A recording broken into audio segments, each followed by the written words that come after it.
And we're live.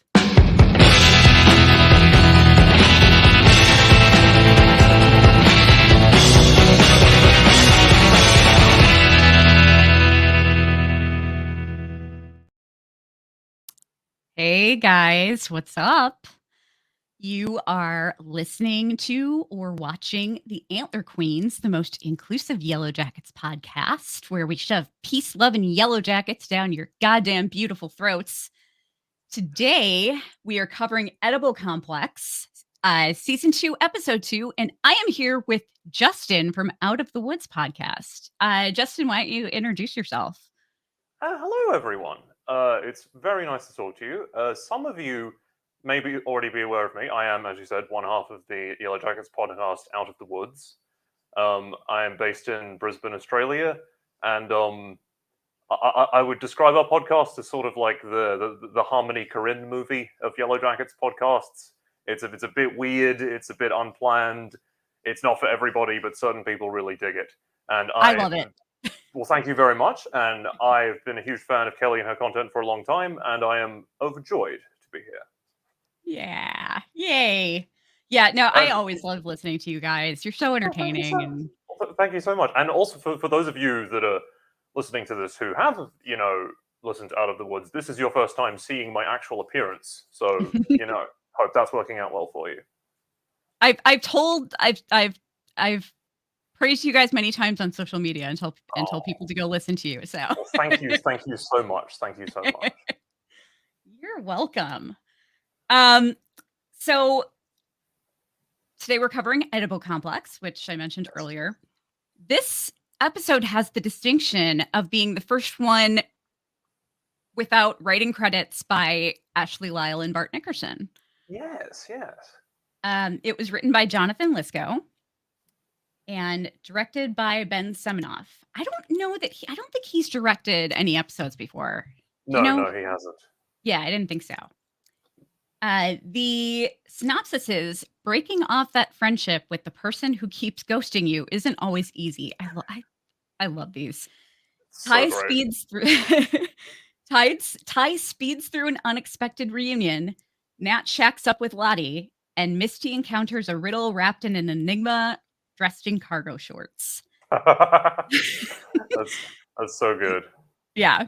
The title seems to be a wordplay on Oedipus complex, a psychoanalytic theory, now widely disregarded, stating that a young boy unconsciously wishes to have sex with his mother and disdains his father for having sex and being satisfied before him. Which is interesting when you think about the whole like theory that people were having about Adam being Shauna's wilderness baby. Yes. I was thinking, and I kind of wanted to briefly pick your brains about this. Do you think that could relate to Travis and Lottie?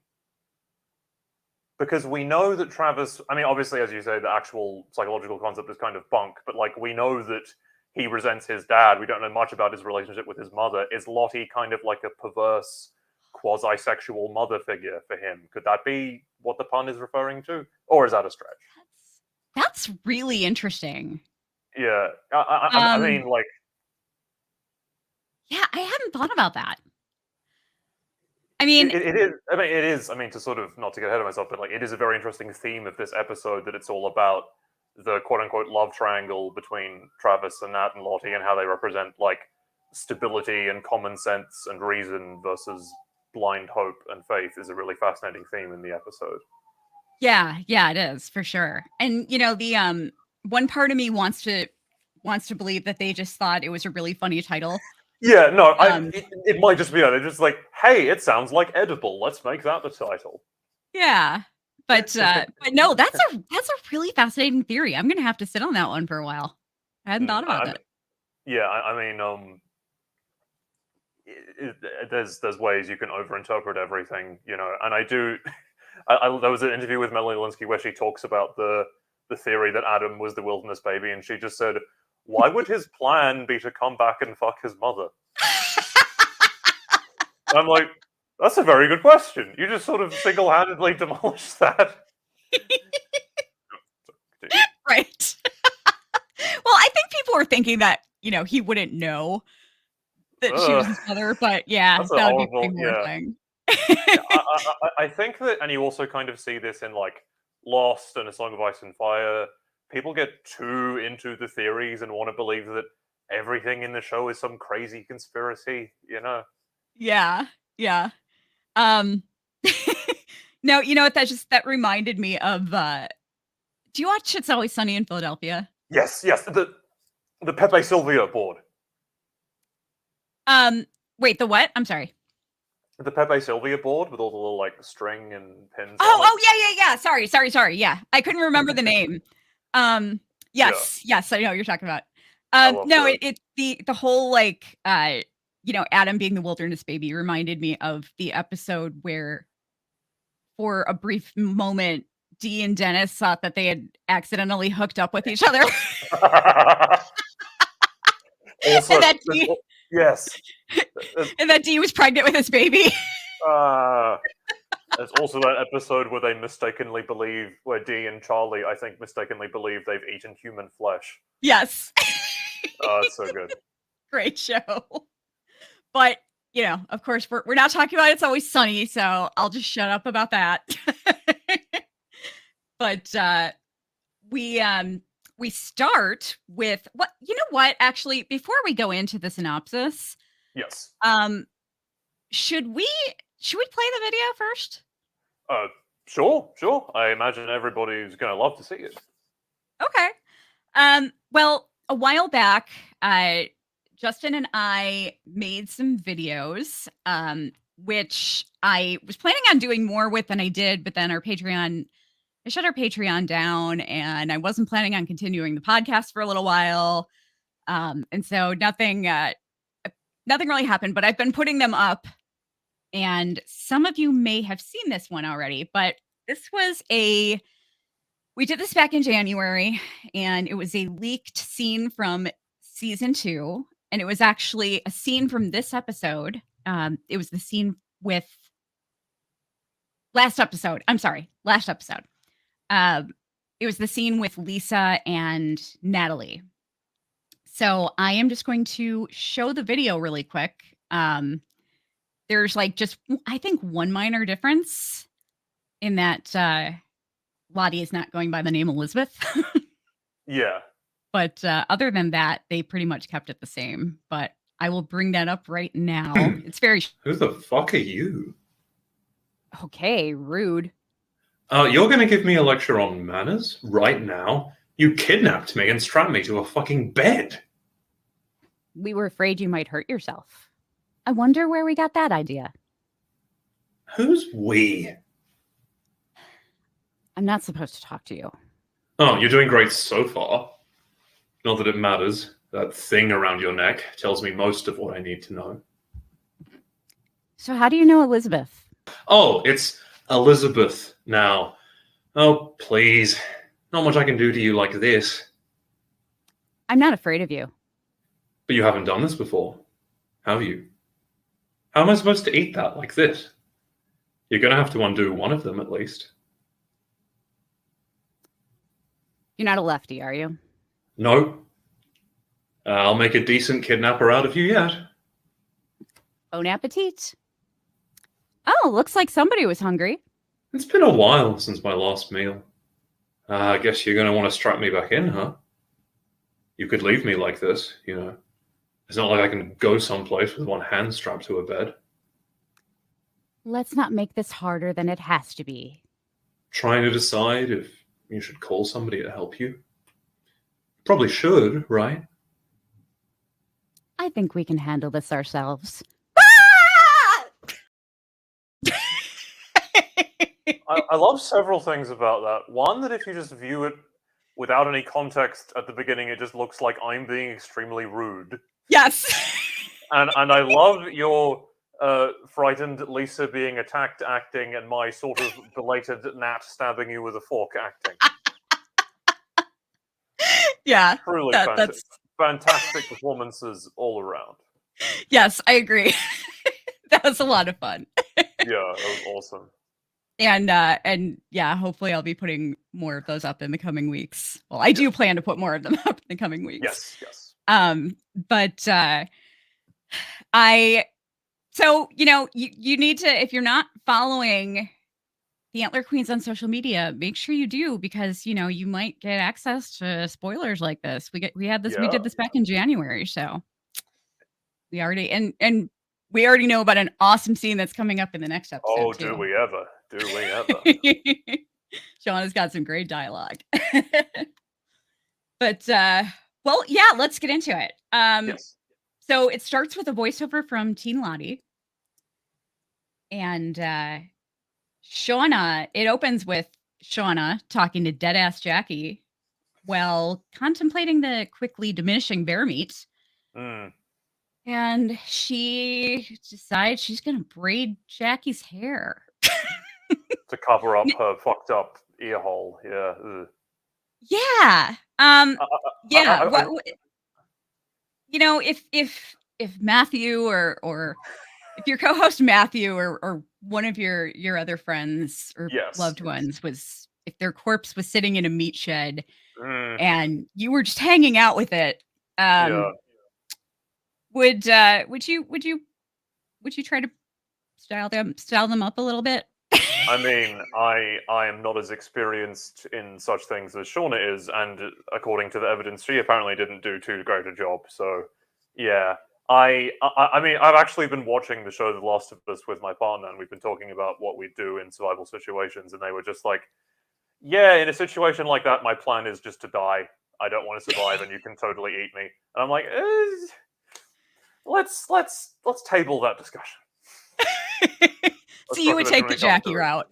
I think maybe we would both take the Jackie route, actually. But I love the scenes with Jackie and Shauna in them, because it's so kind of like heartwarming and messed up at the same time. Like when they're talking about that, when they're talking about their memories of that poor girl who drank too much rum and gummy bears, which sounds horrifying, and threw up, and then Randy slipped in it, which I love that guy keeps getting mentioned in embarrassing scenarios.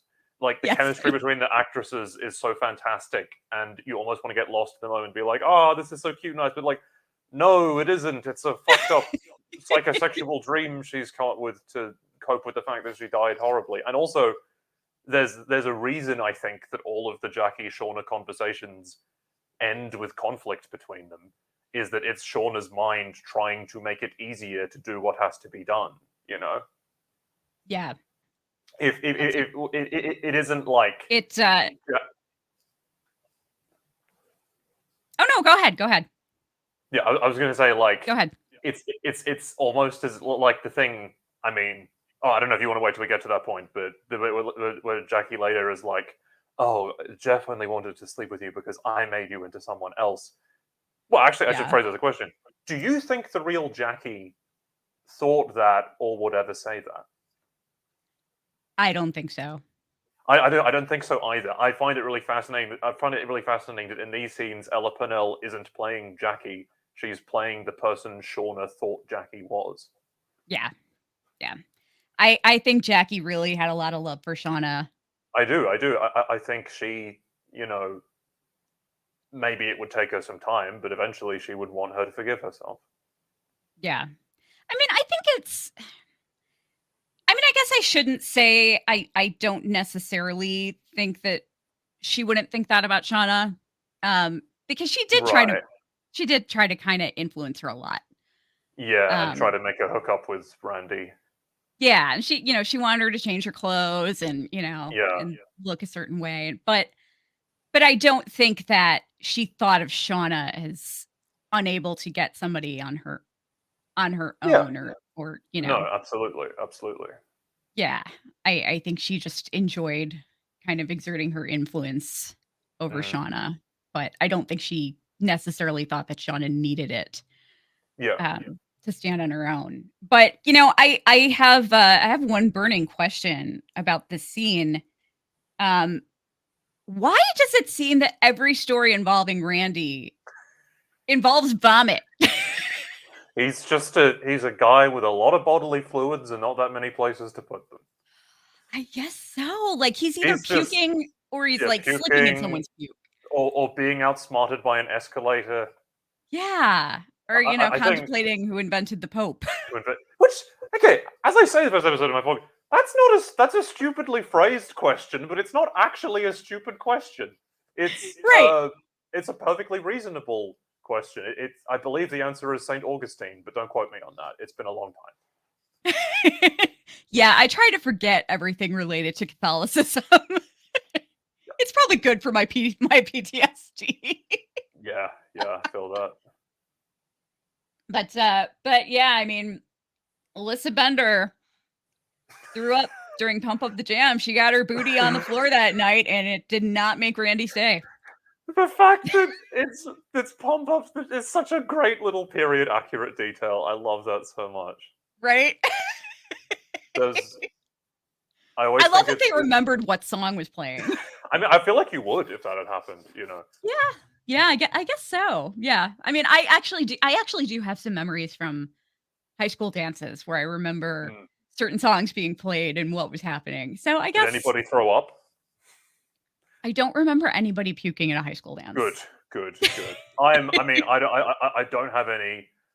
I don't have any such memories because I was a Travis in high school. I was like, I don't want to go to that. That's lame. I'm gonna play Call of Duty and listen to Tool. Anyway, Nice. Yeah, see, I was one of the drama kids, so like we did Nice. everything. We just did everything. If there was something going on, we were there. Right. So you were a crystal. Yes. I was very much a crystal. That's awesome. But yeah, so you know, Mari wouldn't be a big fan of mine because she's inside lamenting that there's Yes. 2 Misties now. I love that. Sorry that I'm just going to repeat a bunch of stuff that I also say on our episode 2 podcast in Out of the Woods, but I love that she legitimately didn't seem to realize that Crystal existed before then when they've been living in the same location for several months. I didn't think about that. Yeah, she was just hiding in her blind spot the entire time. Yeah, she just appeared out of nowhere. Yeah, She appeared out of nowhere. I actually really, they're not super in this episode. This is really the only time I talk about this. I actually really, really love the Misty and Crystal friendship, sort of because they seem to have very little in common other than just being the outcasts of their respective groups. Because I think that's realistic to the sort of dynamics you can find yourself in as a weird kid in like middle school or high school. It's like a metaphor in a Terry Pratchett book I once read was all of the small crumbs in a chip packet falling into the corner at the same time. Like the sort of weird misfit people all just end up hanging out together, even if they don't necessarily have anything in common. And I say that with empathy as somebody who was definitely that. So, you know, I just really love them. I really love Nuha Isman's performance as Crystal. She's fantastic. So do I. She's adorable. I love her. She's adorable. so cute. I love Crystal so much. It's funny because yeah. No, I was just gonna say it's funny because I can sympathize with her because my husband often calls me the human jukebox. Like he'll say something. That's he'll say awesome. something and like he'll accidentally say like lyrics from a song. Yeah, and it's just happening constantly where he'll say something that gets a song stuck in my head and I'll start singing it. That's awesome. That's so great. Yeah. The human jukebox sounds like a lower tier Marvel superhero. Sorry, continue. They're inside. Mari is making stew. Mari is making stew. Yeah, and you know they're kind of the girls are all arguing about Shauna being out in the meat shed with Deadass Jackie, and I don't know what the fuck Lottie is thinking. Like, she's just Taissa wants to go get her, and Lottie says she's processing and needs our support. I think it's healthy. How is that healthy? Well, let's just say that I think that Lottie has, from her experience, gained a pretty strong skepticism of traditional Western psychology and healthcare methods. And will go on to gain an even greater skepticism of them after being rescued. And I think she just kind of is taking maybe sort of a laissez-faire approach that people need to work things out for themselves, and it's, you know, the wilderness maybe in a sense is guiding Shauna for what to do. I also agree with you. I think it's massively unhealthy, but I suppose I could see how in the sort of weird new rules of the society they've created, it makes sense to Lottie that it is actually therapeutic to talk to your dead best friend. You know, it's interesting because a lot of their wilderness personas are emerging in this episode. Yes. I'm really interested in like the different groups the different factions that are sort of forming, because like Tai and Nat are the only ones that are willing to actually speak out against Lottie, and there's a really great little moment in that scene where Mari says, "Maybe we should just eat Shauna's food, huh? That'd teach her to show up on time." And then Tai is like, "Nobody is eating Shauna's food." There's a beat. Everybody looks at Lottie, and then she's like, "Nobody's eating Shauna's food." And then they know to not actually do it, which I imagine must be quite infuriating for Tai as somebody who wants to be in charge of every situation. Yeah. You can just imagine her being like, they're not listening to me, they're listening to that crazy girl that almost decapitated one of us. What the hell? Yeah, and actually they both have really, really strange moments here that kind of indicate where their characters are going. Because Tai is just like, Tai is kind of going off the handle really unfairly to everybody. No, she is, as I think is usually the case with her, she does have a point. She's just being overly aggro about it. Yeah, I mean, she notices that someone took a poop in the pee bucket. Yes. Nobody. Who do you think it was? Well, we also, I think what we're sort of, as a brief side note, I love the line where she's like, "Okay, who reeks?" And Van is like, "We all do." Yeah. That's a great little Van moment. But I think what we're meant to get from it is that it was fugue state Tai, and the others are actually all innocent of the crime that is being they're accused of, because fugue state Tai does not observe any kind of social boundaries. It's also possible that it was Misty trying to make everybody mad at somebody else from her statement about it being a boy or girl poo. But my crazy dark horse theory is that it was Harvey. That he is pulling a George Sr. from Arrested Development and is secretly living in the cabin unbeknownst to the rest of them. And that just would be kind of awesome. Is a bit pissed off at them and wanted to take revenge on them in some way. I don't actually think that's what it's going to turn out to be. I just think that'd be funny. That would be hilarious. He's angry at them, so he's just gonna come up. You all forgot about me. Yeah, so I'm just gonna shit in your pee bucket. I'm just gonna shit everywhere now. Maybe that way you'll finally pay attention to me. Is that what I have to do? Oh my god. No, I took a poll on our Twitter, and so far I have not talked to anybody that has the same answer as I do. I think it's Ben. And let me tell you why. Right. I'm not saying that I would take a shit in the pee bucket, okay? I'm not saying I would, but I'm also not saying that I wouldn't. Yeah, I think he's rapidly stopping sort of caring about anything, and is just like, I just signed up to be an assistant soccer coach because it would look good on a resume, and the next thing I know, I'm trapped in the freezing wilderness with a bunch of psychotic teenage girls, and I have to single-handedly teach them how to hunt and keep them alive and prevent them from killing each other. I would stop observing social niceties too. Be like, you know what? I'm not hobbling outside. We're doing this. Well, I mean, what I was thinking more about is that as somebody who has been on crutches a great amount of time in my life. Right.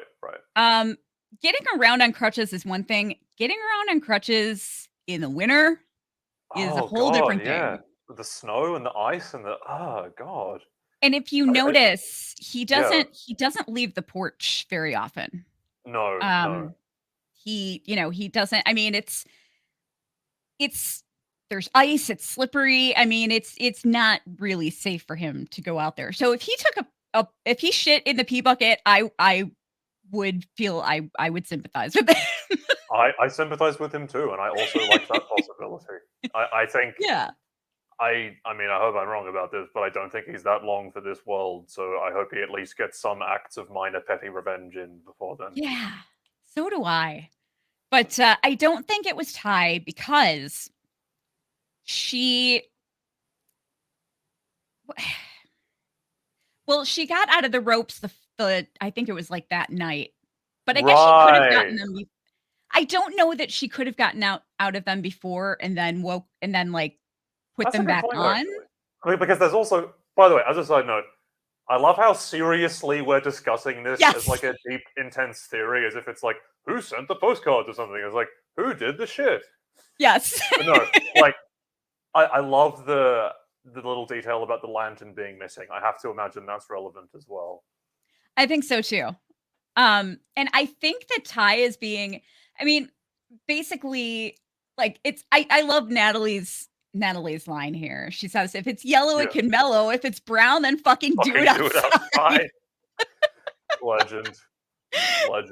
But I mean, Ty was really kind of mean about it. I mean, she just kind of went off on everybody, and she's like, seriously, you all need to grow up. Whoever did it, just admit it and then go throw it out.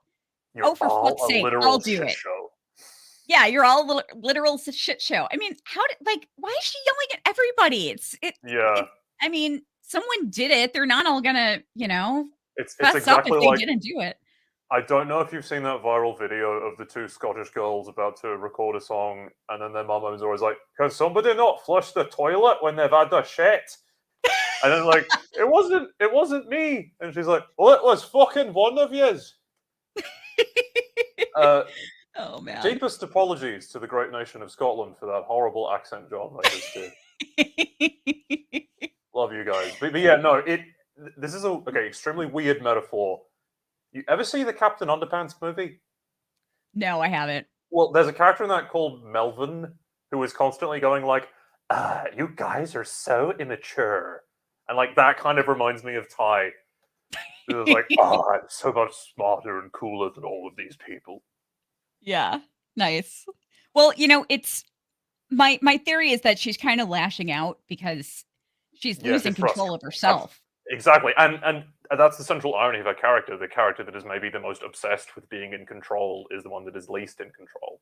There's that great line. There's that great line in the pilot where Jackie says, "You have more fight in you than anyone I ever know." That was more true than she knew because Ty literally has a fight within her between her two selves. Yeah, exactly. So I mean, I think that I think it is a good possibility that she did shit in the pee bucket. Yeah.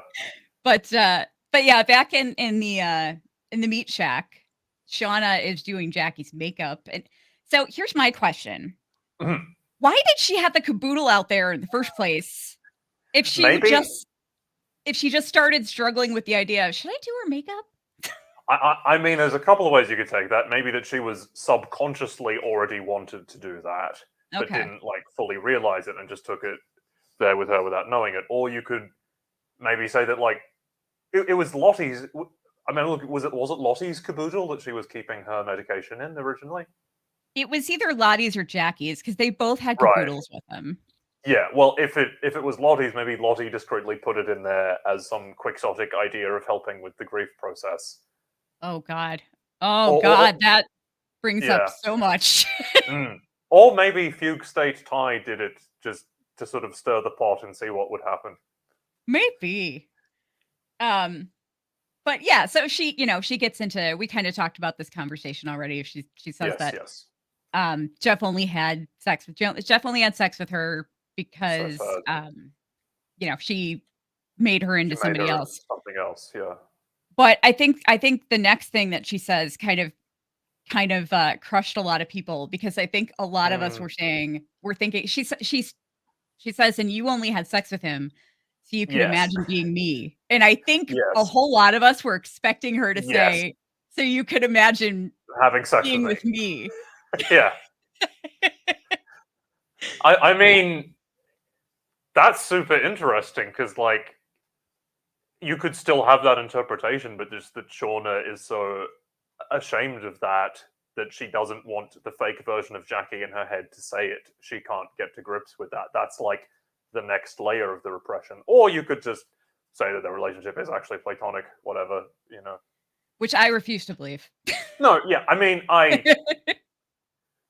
they are two extremely shippable young women, you know. Yeah. I don't think they amount of ever acted on it. no, But there's something. I mean, I've in talking to, like, you know, female friends of mine, regardless of their sexual orientation, they've all said that, like, the moment when you break up with your former best friend is 1,000 times harder than any time you ever break up with a romantic partner. Like, that's the one that really hurts because they know everything about you, you know. yeah. Oh yeah. Let me tell you, I've never been crushed by anybody harder than my breakup with my best friend from high school. This shows reflects real people's real experiences. Yeah, it really does. You know, like you've got Van and Ty, which in my opinion is such a totally unrealistic relationship for Yeah. teenagers. Yeah, the level of like care and love they have for each other is beyond anything that I would have been capable of as a 17-year-old in my Right. wildest dreams. Exactly. But you know, Like me with the person I was dating in high school, if they got attacked by a wolf, I'd just be like, sorry, you're on your own. I'm not dragging you back. I'm very glad that Van and Todd. Yeah, and also, I mean, not to overly get into this, but on the one hand, I love how immediately supportive everybody is of their relationship. It's obviously really beautiful. On the yeah. other hand, it's like, what that actually happened in 1996? Okay. See, I was in high school at that time, Right, and my former co-host and I talked about this, and she graduated a year after I did. right. So we were both in high school around the same time, and we both kind of had the same opinion of their coming out moment. We thought it was really well done because You, the way that we both remember things being at that time, like people didn't come out in high school. Nobody right, came out in high school. right. But so many of our friends uh, would come out like right after high school, Yeah, and yeah. everybody was super supportive, and it was That's like nice. now it's like somebody comes out and you're like, oh cool, good for you, you know, you might high Yeah, five them. And but back then it was like, oh my god, we're throwing a party, yay, you know, because it was that's like it awesome. was such a bigger deal. That's awesome. um I mean, even like in talking with my you know, cousins that are a generation younger than me, I'll just sort of mention some like weird homophobic thing that like I experienced or someone else experienced in high school, just like casually, and they'll be like, "What the hell? That's horrible." yeah. We would we would we would beat somebody up if they said that if they said that to you. It's like, "Oh, that's very nice." Yeah, yeah, yeah, Anyway, it yeah, was like on the verge of changing. So you know, it's yeah, like when yeah. somebody came No, out, it was like, you know, it was like everybody somebody was getting married. everybody applauded them, as Yes, happens in them. exactly, pretty Well, much. I'm very glad to hear that. But but yeah, you know, I had another question about this scene. Yes. So like Shauna immediately starts contemplating eating Jackie. Yes, Um the piece of her arm. yeah, but is she, you know, Jackie says that's not what you're hungry for.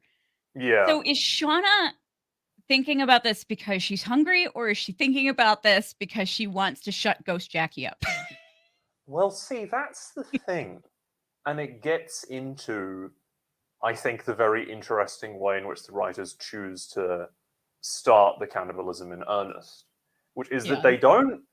they don't like mega hit super hard the whole starving thing. Like if you look Mhm. at, for example, the TV show The Terror, which is a fantastic show, that they really portray the people as like they're getting down to like eating the leather in their shoes, but before they get to cannibalism. Whereas in Wow. this one, they're running low on bear meat, but they're not like starving. Them Yeah. eating at the end of the episode is more about like you've never like smelt anything that good in months, opposed to just being like about to keel over from starvation, and that almost gets into because Shauna kind of leads them in it, saying she wants us to. I mean, that's that. Right. It's almost more interesting, in my opinion, when the cannibalism is not entirely based in hunger. Obviously, that's in there, but it's also on a desire for Shauna to consume Jackie, to subsume her, to like overcome her in such a way, in the like tradition and subcultures of eating somebody's flesh to absorb their power or to take on her identity. You know, we see that because she lives out what she imagined Jackie's future life was going to be after being rescued. She absorbs that part of Jackie.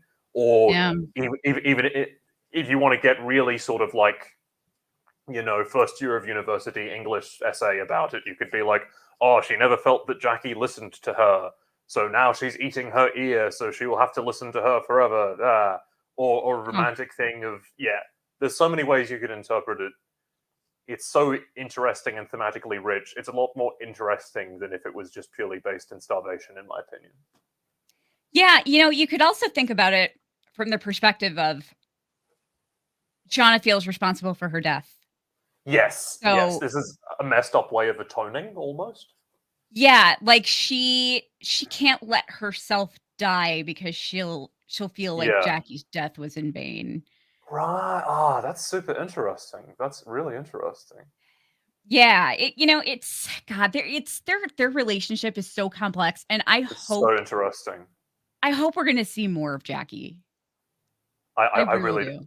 I mean, Ella Purnell is an absolutely fantastic actress. So and she, by all accounts, loves being on the show. So I would really be surprised if we didn't see more of her in some form or other. Yeah, they definitely have the most fascinating storyline and relationship. It's so complicated and brings up so many questions. It is really interesting, and I think they, you know, are a very interesting parallel for Ty and Van. Yeah. It is also a relationship between two people where one of them is the more forceful party, and the other one kind of takes their lead. And it's obviously different in some ways, but we know that they eventually break up. And I think, put it this way, they're going to have their own version of the Shauna and Jackie fight in the season 1 finale. It's going to be horrible. Amazing, but horrible. I'm not ready for that. Me neither. Oh God, not after that that I love you scene. So oh cute. God. Oh, Van became my favorite character after that scene. Yeah. She goes like, I'm never gonna be scared of you. If I can get kind of personal for a moment, the part where she says this isn't you, it's just something that's happening to you, is a really validating thing to hear for anybody that struggles with mental illness or anything like that. Absolutely. Yeah. I mean, I could totally relate to that too. And it's so, I mean, that was absolutely beautiful. And somebody else that said something actually kind of similar to that was Kevin to Natalie when they were at his son's soccer game. And he said, she's like, you trying to keep him away from the crazy lady. And he's like, I don't think you're crazy. You've just been through a lot, and that's okay. And that's all right. Oh, that's another great. Kevin is awesome. I mean, okay, arguably he's proven to be a little less awesome in this episode, but he's still he's still a pretty great guy on the whole, especially when compared against the competition. Like, I'm willing to forget that he's a cop. Yeah, because he's just such a nice guy. He's such a nice guy, so handsome. You know. Really cool voice. Yeah, definitely. Yeah, I try to forget he's a cop. Okay. And that he's probably going to make Shauna's life hell. Yeah.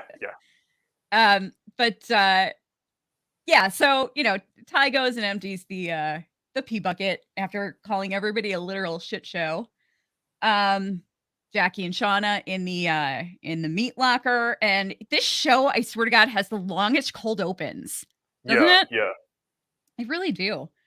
I always forget, like, when the credits come on, I'm like, oh wow, okay, we haven't seen them yet. Credits, yeah. It's only been like a quarter of the episode. Exactly. Credits.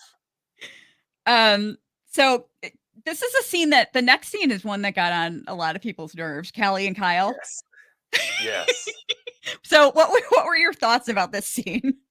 I think it's mostly in an accurate depiction of two, shall we say, not exceptional, but also, I think, basically decent people that are no dumber than the average teenager. And Kyle doesn't have the emotional intelligence to realize that Callie is probably desiring some comfort about the things she's complaining about, and it's not just an opportunity for them to bang, but also he's an idiot 17-year-old boy, you know? Yeah. And she is being a bit over dramatic and not dealing with her issues. Yeah. What if I want to vape until my head falls off?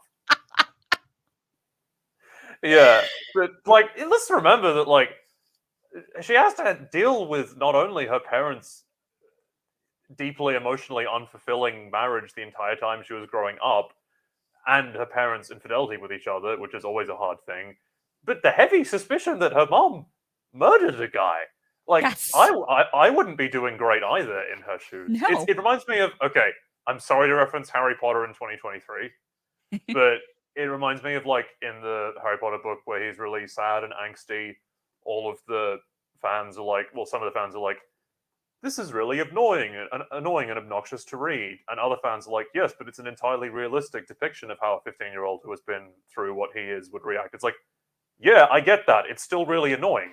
Yeah. And I think it's the same thing with Callie, where like you would have to concede she has a right to feel the way she does. Just some people still find it irritating regardless. Yeah. I mean, I think I find it completely irritating, but I also find it perfectly realistic. Absolutely. Absolutely. Yeah, I love how they're dealing with Callie this season so far. Yeah, I mean, same. she's like an angsty, annoying teenager, and there's nothing she's doing that is just not spot on realistic, in my opinion. Exactly. And of course, part of what makes Shauna resent her is how closely she resembles Jackie. Exactly. Yeah. Who was pretty also kind of a poster child for it's understandable for you to be feeling and reacting in this way, but I still find it annoying. Yeah. But you know what though? One thing that really bugged me about the scene, not the overly dramatic lines or Yes. everything I thought was real is like a fun house of mirrors. I love It wasn't that. It was that she broke up with him before getting chocolate chip pancakes. I'm the same. I'm exactly the same. It's like, Callie, stick it out for another half an hour. Yes. You know, you get the pancakes, then you can break up with them. Think strategically about this. Exactly. Like, what are you doing? Yeah. Also, I just want to say, Kyle's mom sounds really nice. Yeah. She does seem really sweet. She sounds like a nice lady. I think so too. By the way, I'm sorry I'm so scatterbrained today, but I forgot to join the club. Yeah. I meant to bring this up at the beginning of the episode, but I forgot to. So a lot of us have been getting these things in the mail. Actually, I have. You got one. Oh. Yes. I actually have them here. So my God. Okay, actually I'm going to show the one for Friends, Romans, Yes. Countrymen. Because I'm pretty sure that lipstick was a mistake. And was supposed to be in the it was supposed to correspond to the Shauna Jackie scene. Yeah. Yeah, this is the edible complex. This is the one for edible complex. We got the heart and necklace. The fire in the pants.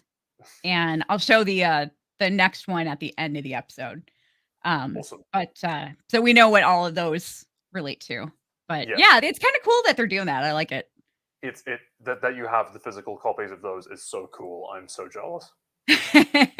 Yeah, sometimes it actually pays to live in the US sometimes. But so this next scene was absolutely terrifying, and I swear to God, I got so much anxiety watching it. Yes. Man wakes up and finds that Ty is gone. We see Ty wandering through the snow in her socks. She sees the one-eyed man, who oddly enough was credited as another actor was credited as playing him, other than the regular guy that was playing him throughout season 1, which was interesting.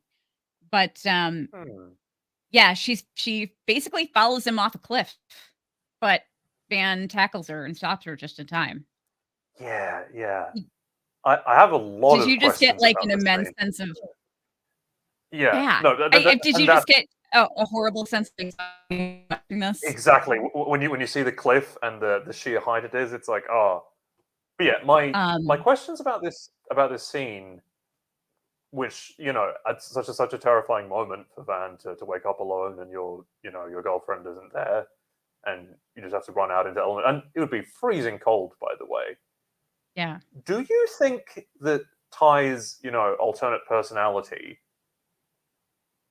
Are we? I mean, assuming that it is supernatural, do you think that's the man with no eyes possessing her, or are they two separate entities?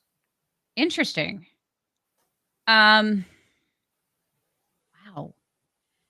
See, that's tough because her Yeah. grandmother saw the man with no eyes, and that's the first time that Yeah. Taissa saw him. I originally, in the first season, had the theory that the man with no eyes was an entirely separate spiritual presence to that of the forest, and in fact was actually an enemy of the thing in the forest, which is why it possesses Ty to take Van's bone necklace, because it wanted to take out a loyal servant of the wilderness.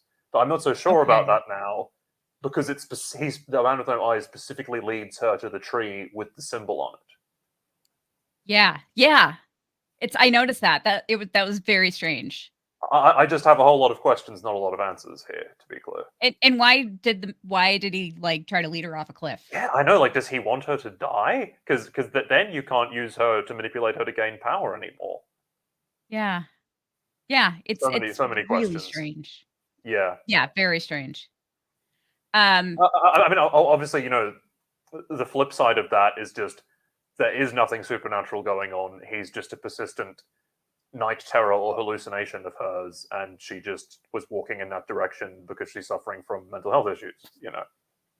Yeah, I think so. And I mean, I think it's also important to point out that whenever she sees him, she doesn't seem to acknowledge him in any way.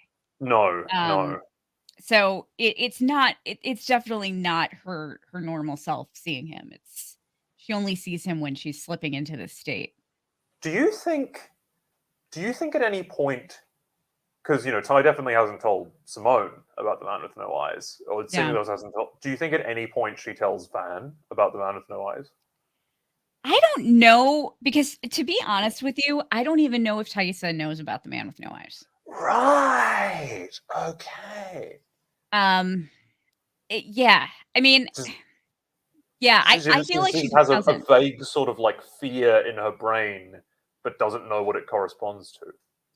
Yeah, I mean, I think she knows that something overcomes her, but she doesn't know what happens when that thing overcomes her, and that's when she sees the man. So regular Ty, I would not expect regular Ty to even know that the man with no eyes exists. Yeah. Which also makes me wonder about some of Sammy's drawings, if bad Taissa actually drew those. Yeah, not. You would have to kind of think so, because he also draws Van. Yeah, exactly. Which you have to imagine Ty has not told Sammy about her hot redheaded ex-girlfriend. Right. That'd probably weird him out a bit. Yes. Yes, for sure. Yeah. So I think there's a lot of questions. Yeah, I think there's probably more questions going on with Taissa than anybody else. She's literally so fascinating. Yes. And I absolutely love the irony of the person that is the most opposed to the supernatural is the person with the most overtly supernatural thing going on with them. Yeah. Which is of course why she's so opposed to it, because she can't let it be real, because then he's waiting for her at the end of her life, just like he was for her grandmother. Yep. Yeah, it scares her, and she's too much of a control freak to let anything scare her. I love her.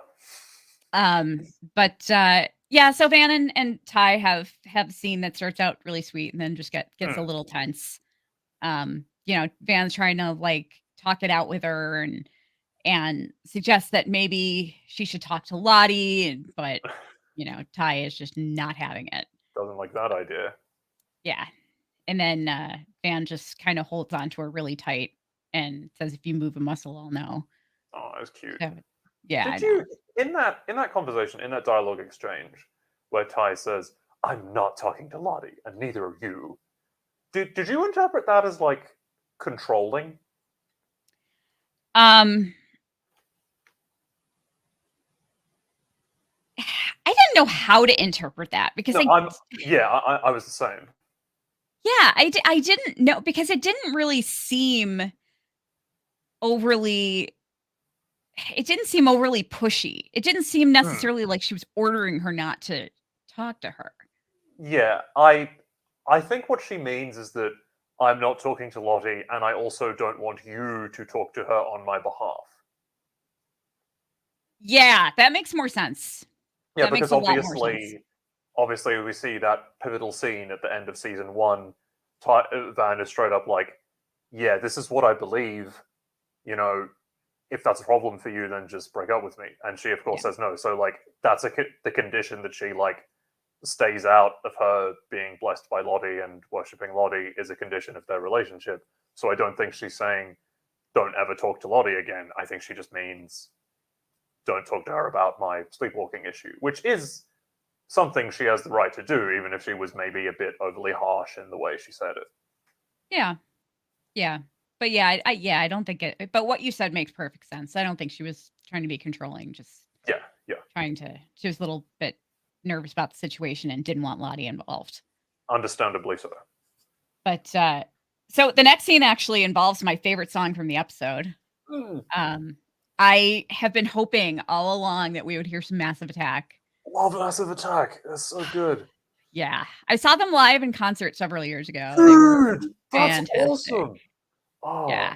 It was right after Mezzanine had come out. Oh my god.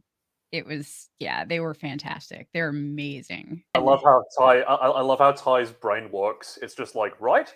Well, if I'm gonna get possessed every time I go to sleep, I'm just not gonna go to sleep. Huh? How's that gonna Yeah. work?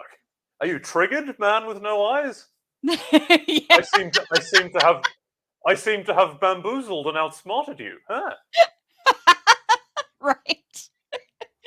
God, man, I was getting jittery watching her pound all that Same. coffee. Oh yeah. I was like, oh God, that was just uncomfortable to watch. Horrible. You're I was gonna like, give yourself Jesus, heart palpitations, Ty. I would be in the hospital if Yeah. if I drank would be that too. amount. I gave up drinking coffee because it sends me into overdrive. If I drank that amount, I would literally be like a possessed demon. Yeah, I'd probably combust. I would just explode everywhere. There'd be little Kelly shrapnel everywhere, all over the house. Kelly Shrapnel should be your rapper name. Awesome. Okay, yeah, I like that. Yeah, no, I love the whole montage, and I love the scene at the end of her reflection moving of its own accord for a second. Is terrifying. Right? So here's what I'm confused about, though. So we see Yes. her standing outside in a fugue state. Yeah. And then we see her working on her laptop in bed while trying to stay awake. She's like Yeah. keeps, nodding off. Yeah. And then we see her using her Peloton. Of course. Then she goes and takes a shower. Yeah. Is she which Ty is she in? Is she like bad Ty during this entire time? I interpreted it. This could be wrong, but I interpreted it as like she's trying to stay awake, so she's not bad Ty. But in that scene with the mirror, she like drifts off to sleep for a second, and that's when it gets out. Yeah, she was looking down. Yeah, and maybe also in that scene where she's out in the yard, she like drifts off for a second, or maybe she fell asleep, walked out into the yard, woke up, and was like, "Jesus Christ, gotta stay awake." Yeah. Yeah, I mean, she was when she was sitting at her vanity, she was looking down a little bit. That's all I remember. I don't remember like if it looked like she was falling asleep or anything, but yeah, that would make sense if she was kind of like in and out while she was doing all of that stuff. That would make a lot of sense. But obviously she was bad Ty towards the end of that when, we saw the reflection.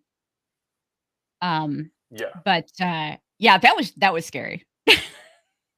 very Lot, scary. Oh, I just lot of it's like I scary just let you moments know in this you episode. dropped out for a second just then. Oh, I'm sorry. That's okay. No, there were a lot of scary moments in this episode. Ah, whatever. Yeah, definitely. But yeah, so The I scariest love one that. of I love all. how when she's on her bed working, Steve is just staring at her the whole time, like, "Are you gonna kill me? Oh no, is it Yeah, slipping into bad tie? Are you good tie or bad tie? Are you gonna kill me? Do I need to run?" we have to imagine the kind of life Steve has led because he's, adopted from a shelter, so he's presumably already seen some shit. And Yeah. then he just gets adopted by this random lady. It's like, oh, okay, cool. I get to go to this cool new house, and this is going to be awesome. And he sees a severed dog head. He's like, hey, what the fuck? What is that? What are we doing here? So as you say, he's just kind of hanging out. Like, okay, I got to stay on this lady's good side. Right? Shout Gotta out be to really. the dog actor that plays Yes. Steve, because the way he was staring at that altar was fucking Yeah. hilarious. Yeah, just like what? He was staring at the altar looking terrified. It was I just, know. It was amazing. it was hilarious. Like, this Yeah. dog Yeah. is the best dog actor I've ever seen. Fantastic. Give him a dog Emmy. Yes, exactly. He deserves one. He absolutely deserves the first animal Emmy ever. But yeah, so then we see Natalie getting ready to go out searching. Mm. And Natalie kind of sees Lottie doing the little tea ritual with Travis. And they're out when they're out searching. Travis brings it up that she wasn't present, and they kind of argue about it a little bit. And then they start kind of arguing about which way to go, and they end up splitting up, which is just kind of a Very bad idea. not the greatest plan. But they do establish a meeting plan. At least. That is good. The conversation between them in the wilderness in that snowy landscape, which by the way is an absolutely beautiful landscape. There's some lovely shots in there. The conversation is really interesting because it's Travis. He says that line about not thinking you know everything. He's become a lot less of a judgmental prat. Mm-hmm. He's become a lot more sort of open-minded and pleasant. It's just like, wow, I wish this was in any other context. Yeah. It's like, it's so great that you've become a more personable person. I just wish it wasn't in believing in violent, insane wilderness spirituality of the person that almost killed you. Exactly. It's ultimately just like, there are so many things that you think would go against him believing in Lottie, but at the end of the day, the most powerful thing is his love of Harvey and his guilt over losing him, and he's willing to just believe in absolutely anything if he can just have hope that Harvey is still alive and that he can make it right. And I think that's very compelling, and I think that Kevin Alves portrays it beautifully. He does. He really does. Part of me wonders if he even remembers much from that night. That's a good point. He's kind of blocked it out in a sense. Yeah, I think it's possible. Because he acted like nothing. The next day he acted like nothing happened. Yeah. But I thought that was more like him being a sort of bravado male. It's like, oh, everything's fine. I'm fine. I'm a big manly male. I don't care. That's what I thought at first too. But it's like, think maybe he actually like blocked it out. I'm thinking it's possible because interesting. I feel like he would have either more anxiety or more like kind of an aversion to Lottie, And Shauna. And Shauna, yeah, exactly. They haven't been in a lot of scenes together because she's been in the shed, but you can imagine she would just like reach over to pass the knife to him, and he would go like, ah! Yeah, yeah, pretty much.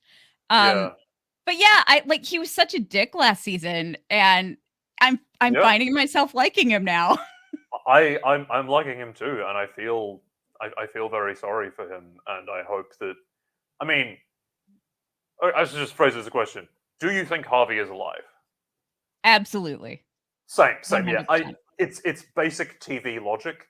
that Yeah. if it looks so bleak and impossible for a character to be alive, that means that they will be. I don't know if he's going to survive long after that point, shall we say, but I do think they'll find him alive, and that will make, well, I mean, we'll get to it, but there's a certain reason that will make Travis angry at Nat.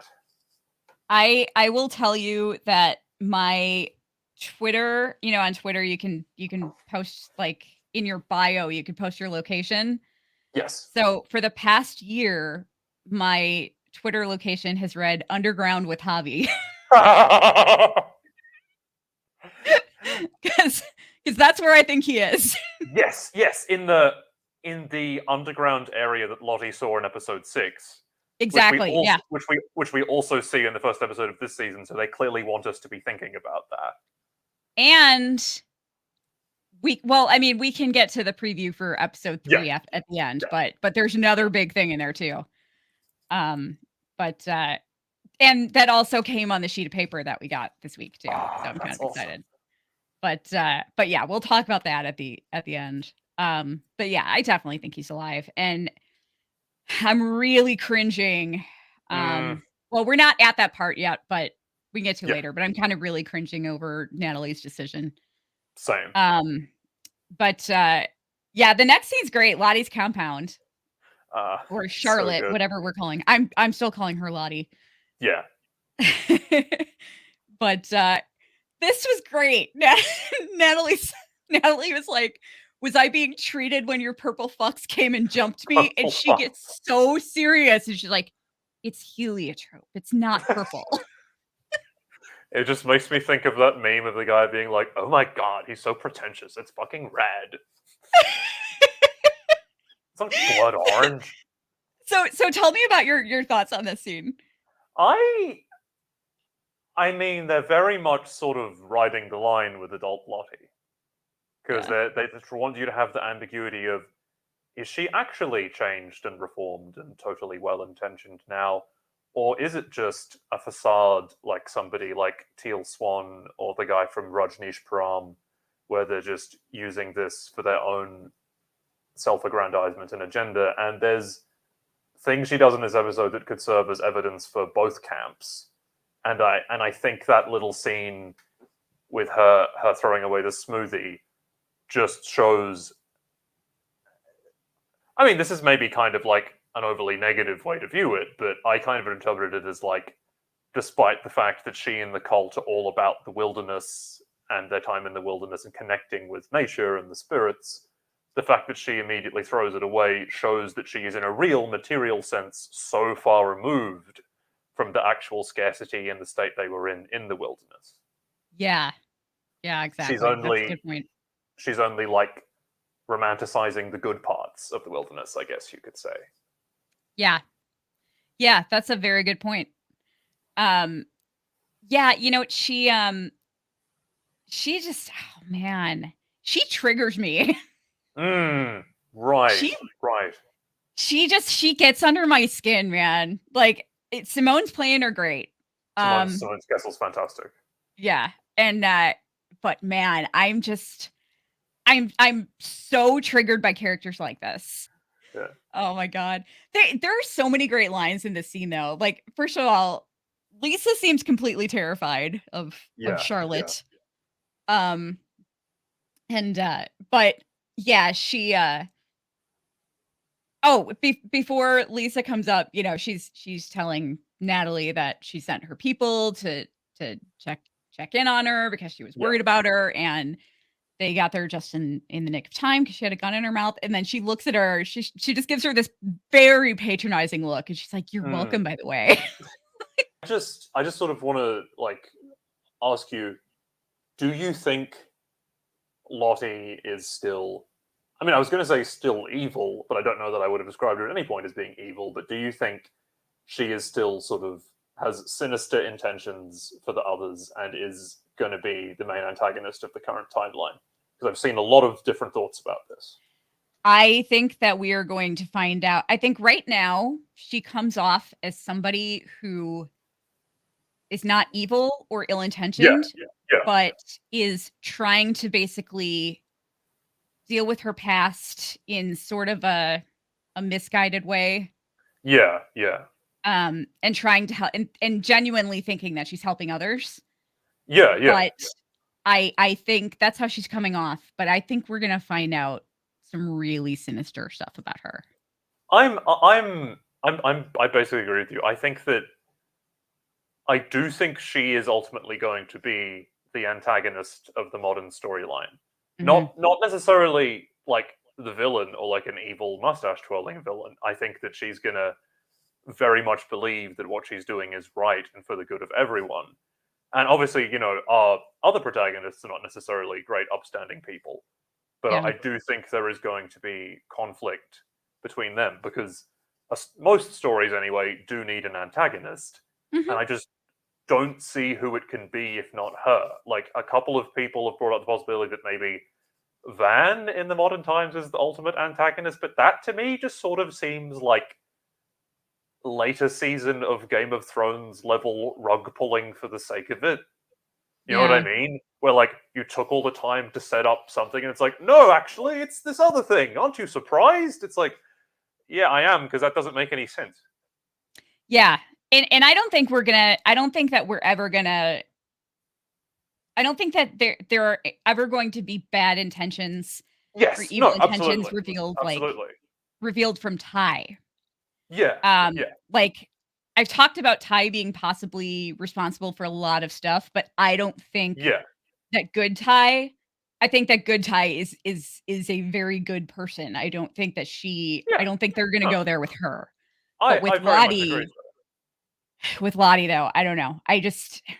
There's a lot of weird stuff with her, you know? also, people sometimes bring it up with Misty and talk about her being like maybe acting against the group in some way, and like I just think that's totally wrong. I think she's genuinely completely loyal to the other survivors. It's just that she's so fucked in the head Yeah. that manifests in horrifying ways. Mhm. It's not, she's never intentionally malicious towards them.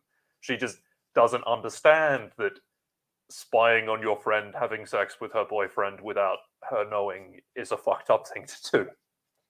Yeah. I mean, she definitely there's definitely something wrong with her for sure. I mean, she Yes. will literally do anything to protect her friends. I mean, she Yeah. killed Jessica and helped cover up Yes. Adam's murder. Or not murder. Shauna didn't murder him. She killed him. His manslaughter. Yeah, exactly. There's a very important difference there. Yeah. But yeah, with Lottie, there's just I don't know. I mean, one thing that really bothers me is that everybody's wearing heliotrope, right? And And she is wearing a different color. exactly. So heliotropes basically follow the sun. And she's wearing this like bright yellow kind of caftan. Right. And it's just that annoys me. I would have never put that together in a million years, but that's so cool that she's implicitly putting herself above them. Yeah. Like heliotropes will, they'll bend toward the sun and there she is just wearing this bright yellow. Yeah. So she's definitely choosing to control people. I'm just imagining some fucked up version of Teletubbies where Lottie is the magic sun baby and all of her cultists are the Teletubbies. That's great. There really should have been a Teletubbies episode where they committed cannibalism. I think that would have actually been weirdly on brand for that show because it was fucking terrifying. Oh my god, that would be brilliant. I want to see that. That sounds like something South Park would have done at some point, but honestly, you barely even need to parody that show because it's so nightmarish. But yeah, so it's just we get a lot of very extra Lottie in this scene. Lisa comes up and just seems a little terrified of her, and Lottie's like, "Did you put macaroon in here? I asked for ashwagandha. I want my focus enhanced, not my libido." And she just seems completely terrified, and she just she takes it anyway. But Natalie asks her as she walks off, "Is that her best self?" And she's like, "Be nice. You could have blinded her." Yes. My God. The bringing up the whole libido thing reminds, as the point I think is interesting, is that Lottie was not content with being the third person in the Van and Ty relationship. She also has to be it in the Travis and Nat relationship. Like, how many love triangles do you have to be in? Jesus.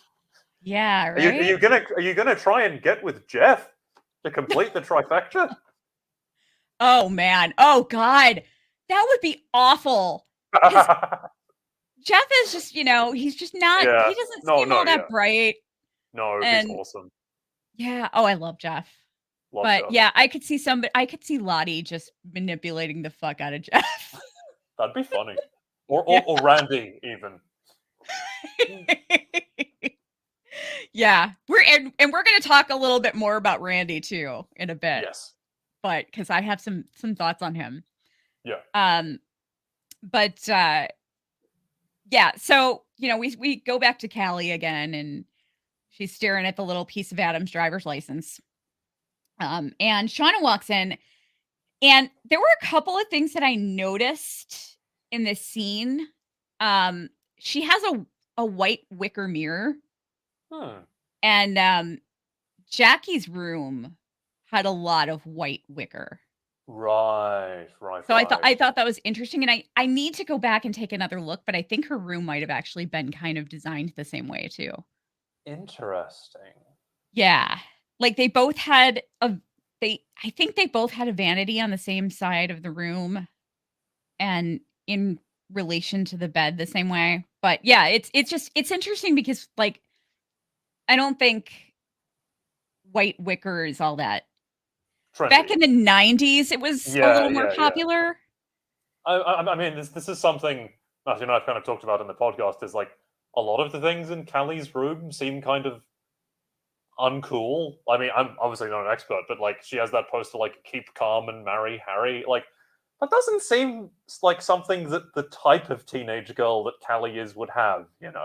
Yeah. Like that seems more like something that a slightly nerdy Anglophile bookworm teenage girl would have. Yeah. Which Yeah. I say that with all the love in the world. No, I get it. But yeah, she's got this white wicker mirror, which is just really strange to me. And we know that that's part of why Shauna resents her, because she Yeah. reminds her of Jackie. She also has an antler. She has an antler jewelry holder too. Oh my god, that's insane. Yeah. I just thought of something. With the consumption of the ear and later the rest of Jackie, it's almost like spiritually then Jackie became a part of her and exists then through Callie, the child that she later had. Oh man. That in some Yeah. bizarre transference sense, Jackie is Callie's other mother. Yeah. And not in a nice way that the fanfiction writers would like. Right, exactly. But yeah, Shauna's trying to get her to hang out with her, and it reminds me a lot of it just made me think that she's like, you're growing up so fast, and like it made me think that she was thinking about Jackie a lot, Yeah. And it goes back to her, I think most people at this point feel like Callie reminds her a lot of Jackie. And she, like, Callie's just not having it. I mean, she tells her that she's going out with Kyle, even though she just broke up with him. Yeah. But so then we see Misty, who's still trying to get a hold of Taissa, and Shauna, and leaving messages for them. But she's got an adorable little kitten screensaver, which or wallpaper on her laptop, which just seems totally Misty. Perfect detail. And she logs into the Citizen Detectives sub for it. For it. Yeah. It's funny because in the first season they do actually briefly show the real Reddit. So it's like, do they? Oh, that's right, they do. I remember now. Yeah. So I'm thinking this is one of the like weird ersatz versions of sites that people go when they're banned from the main sites. And that's why Misty is there, because she was banned from regular Reddit. I like that theory. Yeah.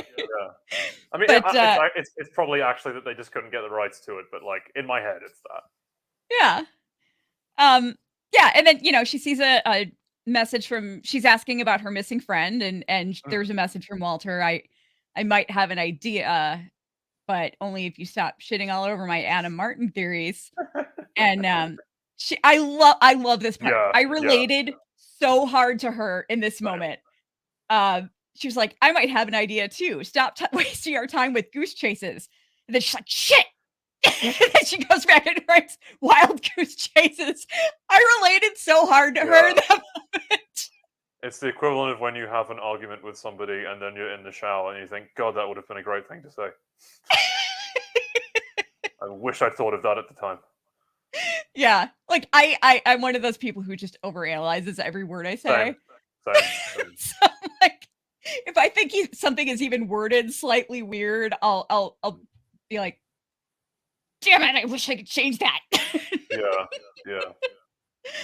But so then so we get more of this kind of weird Taissa in the next scene. She's out chopping wood, and Crystal and Misty are sword fighting in the back. Oh, it's so cute. They're so cute. I know, isn't it? I love them. I love it. I was reading an interview with Nuha Jez Isman where she says that she really loves the show The White Lotus. Okay. And I was thinking she should try and be on the next season of The White Lotus that is going to be set in Thailand. That would be super awesome. And let's just say that I think she'll have a clear schedule after this season. Yeah, I think so too. Yeah, unfortunately for Crystal. Yeah, she may end up like finding out about the black box or something. Yeah, and then want to tell the others, and then Misty. I think the main reason I think she's doomed to not just die, but die this season is that it's an inherent part of Misty's character that she can't have a genuine friend. Yeah. Which is sad, but Right. Yeah. But yeah, I mean, we also see the flight recorder in the credits. And so I think that's gonna. I have to imagine that the other adult survivors don't know that Misty destroyed the black box. Right. Because I think they might actually kill her if they, or try to at least, if they knew that, or at the very least would absolutely not want anything to do with her under any circumstances. Yeah, exactly. And I guess my follow-up on that is, do you think that will be revealed at some point in the adult storyline? I think they're going to find out eventually. Yeah, it's just too juicy to not, Yeah, for sure. But yeah, so Ty finds made up Jackie. And she has no chill about her reaction. Yeah, and it's funny, everybody's laughing at Jackie's makeup, but I think it was really brilliant that they did her makeup that way, because yes, Shauna was imagining she wasn't seeing her as a corpse. Yeah. Oh, that's such a good point. Yeah, I mean, she was seeing her as she looked when she was alive, when she had color in her face, and she did her makeup in like that way, Yeah, what we really need is a Rico from 6 Feet Under to come over and do her up, Yes. Although that guy's a dick, but he was good at his job. Yeah. But yeah, Taissa gets really aggressive. Really mad. Which was pretty awful. Yeah, no, I think that obviously her heart is in the right place. Yeah. And she wants Shauna to move on and deal with this more healthily, but getting up in her face in front of everyone was not the best way to do it, Yeah. And I love Taissa, but yeah, I love it too. It was like, oh man, she was not doing the right thing at that moment. I love the little moment where she's like, she's been braiding Jackie's hair. She's been putting makeup on her. And it just comes to Coach Ben being like, holy Christ. Yes. Yeah. But, oh my God. Sophie and Elise in this scene was fantastic. She has the expression that is the perfect combination of guilty and defensive. Yeah, and humiliated too. Yeah. And I mean, she's just like, she looks like a hurt puppy dog. Oh, You know? I mean, she's just like, it's like and she doesn't know how to. She's completely silent the whole time. yeah. Because she doesn't know how to respond. Which I love that. I love that Van is also in this scene trying to like break it up and not have there be a fight. And like to use a slightly obnoxious and outdated terminology, I guess Shauna and Van are the betas in their respective like friendship relationships, and she's just sort of like wanting to stop the conflict but not knowing how, and just sort of sitting there and dithering around. And also an interesting point is Lottie's role in this scene. Oh yeah, really interesting. I have some thoughts on that one. Yes. Well, sorry. Continue. Oh no, I was just gonna say. So Shauna insists they can't bury her, because the ground is frozen and everything, and Taissa suggests cremation, which like I am just this whole time I've been trying to just imagine. Obviously, I've never been in a situation like that.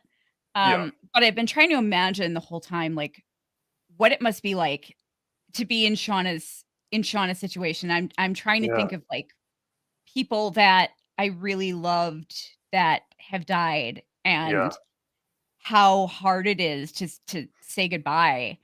And it's like when there's a funeral. Yeah. The funerals are always for the living, and it's a great way to get closure. It is. You see their body being put in the ground, and it's Shauna's been having to see her dead friend's corpse all this time, and now suddenly it's going to get taken away from her, and it's the final step. It's the final goodbye. Yeah. And so it makes sense that Shauna would completely freak out. Sort of. I mean, I believe in the Victorian England, there was people would like keep their relatives around after they died, like preserved, and like pose them for photographs and things, and that was just considered a normal thing. So, the cultural attitudes to death and how we deal with it are very different from society to society. Yeah, for sure. It's kind of like I guess I would kind of almost compare it to, and I hate to make comparisons because again, this is another situation that I've never been in, but I mean, you think about like parents who have a child that goes missing. Oh god, yeah. And they don't know where they are. They have no closure.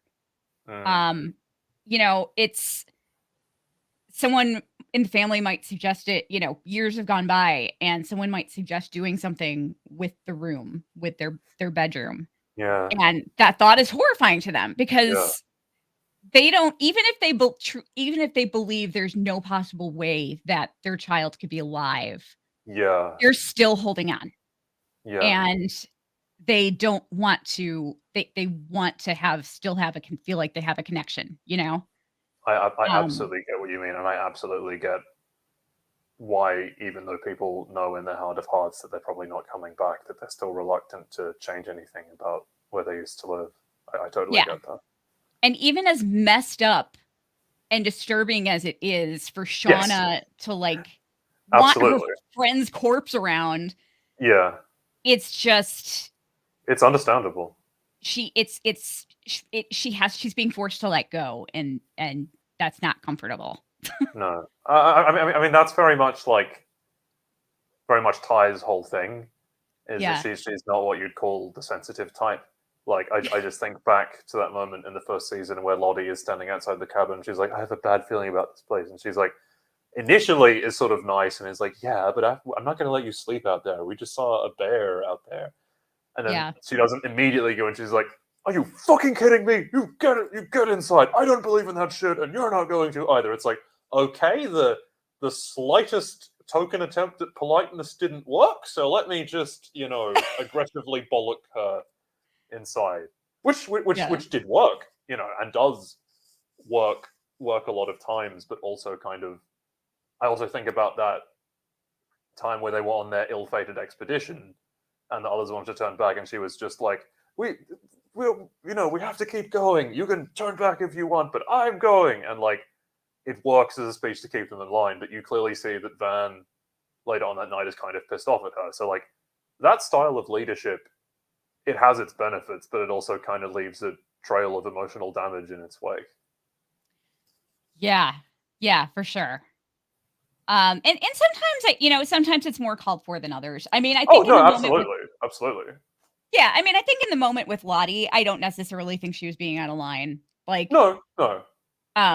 But she definitely was with Shauna. I mean, she was just being, way too aggressive with someone who was very fragile.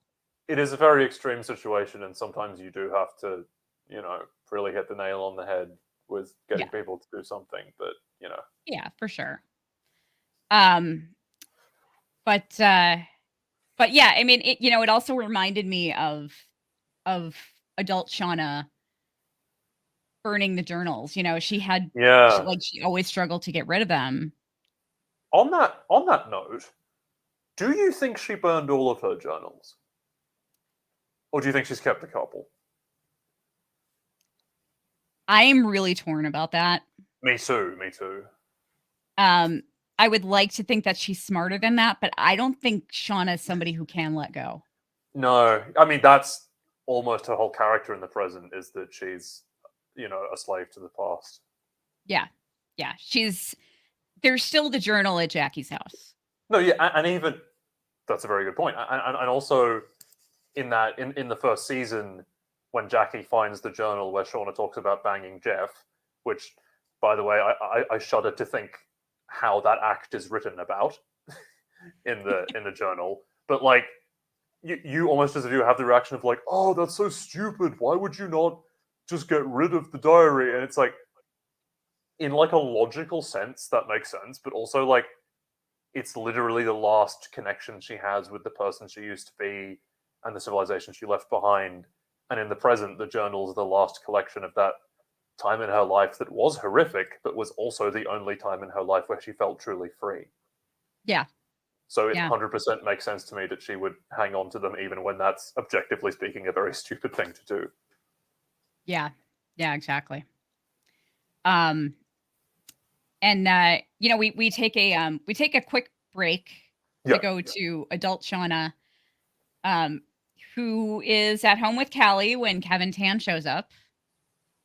And this was interesting because he says he's just giving her a heads up as a friend. And I've seen a lot of people theorizing that he might actually help her out. Interesting. Yeah. I can't see him doing that. Yeah, I think he's I mean, well, he isn't entirely an honest cop, because later in the episode his partner says, yeah, I just illegally followed this girl to this bar, and he responds by saying, that's dumb, not, okay, you need to be put on probation. Yeah. So, which is what you should do if you're an honest cop. But right. Yeah, I think he's fairly honest. I mean, okay. Is it cool for us to talk about the scripts that we read for the Patreon? Yeah, I think so. Yeah, the one we read that seems to be Nat and Kevin. Oh, yeah. Yeah. Well, apparently he was behaving dodgily, so I don't know. Maybe he's not as honest as he seems. Yeah, that's a good point. Yeah, it's I'm not sure what to think about his character. Same, yeah. Because he just seems like somebody he doesn't seem like the type of guy who would want to jeopardize his job. Yeah, no, same. But he obviously has some affection for Nat and other survivors, but I don't think he'd put that over, his duty as he sees it. Yeah, exactly. But Callie kind of saves the day. Yes. That was good. That was good thinking, Callie. Yeah, I gotta hand it to her. You know, she didn't want to go to the mall before, but now she does. But yeah, he said, you know, he told her that they had a record of several text messages between them, and yeah, so I am wondering how that'll turn out. Yeah. Shauna also said that it was interesting what she said to him though, because Yes. she said that you know, he was kind of an asshole and she had to keep bugging him to submit the claim. Yeah. And I have this whole theory that, you know, I don't want to get too into because I kind of talked about it on live a little bit, but I have this theory that Adam was actually obsessed with Shauna and stalking her. Yeah. And that they're going to find something that is going to make it look like Shauna possibly killed him in self-defense. Right. Interesting. So you think that in addition to the skin in the game book that she finds in his apartment, there's other evidence to suggest that he knew about her for a long time. Yeah. I mean, one thing that I found interesting, a couple of things that I found interesting. First of all, he could not possibly have done all those paintings in the short time that he was seeing her. No. There's no way. And from memory. And yeah. Another interesting thing, and I could have been looking at it wrong, but maybe the color was kind of screwed up on my screen, but the key to his art studio, it looked to me like it was the Yellowjackets colors. Oh wow! Oh man, yeah.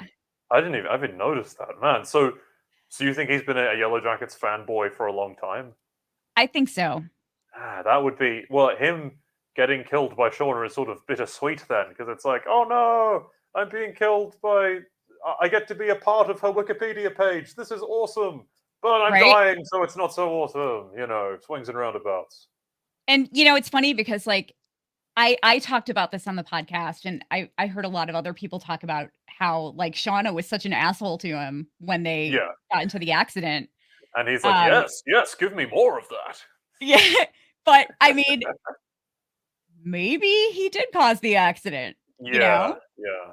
I mean, it's possible. Everyone's thinking, you know, she was a terrible driver and basically caused the accident, and she's going off on him. Yeah. But maybe he did set that whole thing up. You know, he was following her, and I'll say that I don't think we've learned everything there is to learn about Adam. Put it. Oh no, definitely not. Definitely not. But yeah, then we see Taissa at her house again, and she comes down the stairs to see Sammy there, who said he walked all the way from school. And she calls Simone to let her know that he just kind of showed up. Then and he was so cute in that scene. I know, so cute, which is kind of what made me think something was up. Yeah. That he was acting so normal and uncreepy. Right. But yeah, Misty is and then we see Misty at work when Karen, aka Walter, comes in. Yeah, I love all the weird little details, like, what's your HVAC level like?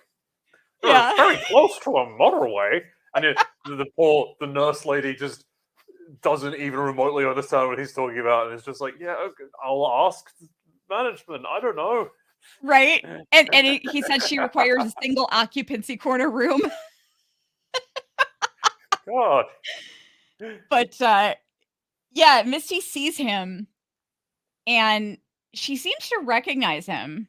And because the look on her face is like, what the hell is he doing here? You know? Yeah. And he smiles at her, so he recognizes her. So I don't know if they've seen each other's pictures online, or if he's such a good citizen detective that he was able to track her down, find a place of work. I love the theory that some people have that the woman in the wheelchair isn't even his mother, is just a random woman, and that this was just an excuse he used to get into the building so he could give Misty the message. Interesting. Yeah, I mean, I think they might have citizen detective each other. That's a tough one to say. Yes, I know. Citizen detective each Detective. other. Citizen detected? Citizen detected. Yeah, maybe that's it. I don't know. We'll get there. Yeah. We'll get there. But yeah, he's being a total fucking Karen. And she goes to grab her lunch out of the refrigerator and she sees a note in an envelope, opens up the envelope, and it's blank. Interesting. So then we go back to the 90s timeline, and this was the part that made me cringe. Yeah, Natalie are still out looking for Javi when Nat pulls out a pair of Javi's pants that she had grabbed from his suitcase. Yeah. And we saw that she had cut her leg and put her blood on the pants. Yeah. She said she found them hanging on a tree branch and basically convinces him that Javi's dead. I get her motivation for doing it. Yeah. But oh man. Oh God.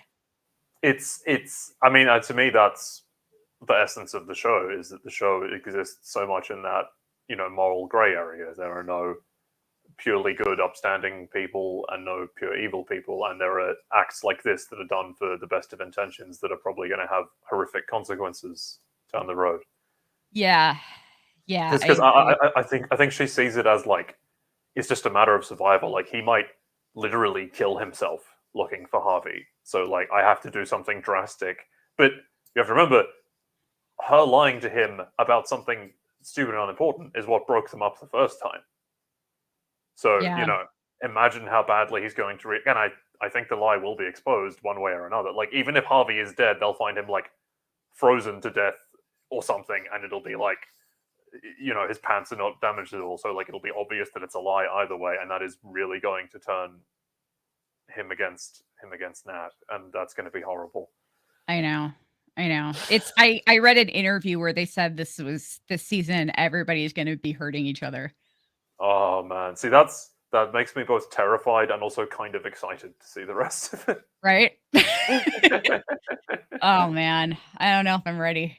But my question though is, so I went back and looked at pictures from the Doomcoming episode. Yes. And he did have those same pants on. Yes. How did she remember that? Or pants the same color. Or yeah. I think maybe it's like what you were talking about before, was like remembering what was happening during certain songs at your high school dances. Maybe because that was such a pivotal moment in her life, of like where she was about to reconnect with Travis, and then Jackie like got in between them, and she found it so frustrating. And that was it's the thing of like, you remember what you did on like the night before, like some horrible event or something. Like you always remember exactly what you did the last time. So maybe she remembers it because it was the last moment of normalcy before everything went to hell. Yeah, that's true. Or she doesn't, and it was, or she doesn't remember it at all, and she just got lucky that it happened to be the same color. Okay, yeah, that's a good point. But I'm tempted to think she wouldn't do that, because I feel like she would probably feel like there was too much of a chance that Travis would remember what he was wearing. Yeah, it's like what they say when someone goes missing, you have to remember what they were wearing last. So yeah. You're probably right. She probably did remember. Yeah. But my other question is, I mean, it's not like they were going to be gone for this super long time. Why did he have two pairs of pants that were exactly the same? Maybe. Well, I mean, is that all he wears? He's like a cartoon character. He just has a wardrobe of the exact same outfit. No, I maybe maybe his mom just like packed him a bunch of redundant clothes just to make sure he'd be fine if he like spilled something on them or something. Oh, that's making me sad now to think about. Yeah. God, this thing. Imagine being Travis and Harvey's mother. You know, you clearly have an awful relationship with your husband, and then he and your 2 children are missing and presumed dead. How the fuck are you meant to deal with that? Oh my God. Seriously. Yeah. That poor woman. That poor woman. Oh my God. I hope we see her because I hope we do too. Yeah. I really hope there's just like a whole episode that is just focused on how the families of the Yellowjackets react to them being gone and everything, and also it like we see like Jeff and Randy and Allie and that. That would be Same. super good. Well, we're supposed to see Paul. Oh, I cannot wait. I cannot wait. And it's Paul in the it would be Paul in the past timeline. Yeah. Because of the age of the actor. Or potentially maybe some future that Coach Ben imagines for himself. Yeah, that's true. That could be it too. But yeah, the actor is like, right around Steven Kruger's age. So it's it wouldn't be in the future. But yeah, so yeah, that could be a possibility too. But yeah, this was really sad. I mean, like Sorry. Travis is just clearly devastated. Poor And guy. yeah, and he just kind of accepts it. So the next scene was Nat and Lottie in what looks to be a meditation type room. And Lottie's telling Natalie about the night Travis died, and I'm not buying it. Yeah, I think we're both kind of in agreement that she's not telling the whole truth. Mhm. But do you think that I kind of take the perspective that like the things that we see are true, the things that Lottie just tells adult Nat that we don't see are made up. Like for example, she's like, I asked him if he wanted to call you, but he said he would only make things worse. We don't see that. Yeah, and that makes sense because it would strongly contradict him leaving the note, tell Nat she was right. Right. Did you go a step further and think that the flashbacks that we see are actually made up, that it didn't happen that way? Yeah. Right, interesting. Because we kind of, so far with this show, unless it's explicitly a dream sequence, we are to take that everything that we see happened that way. It doesn't really play around with the unreliable narrator. But yeah, I'm interested. I'm interested to see how that resolves itself. Well, I was thinking about this the other day, and my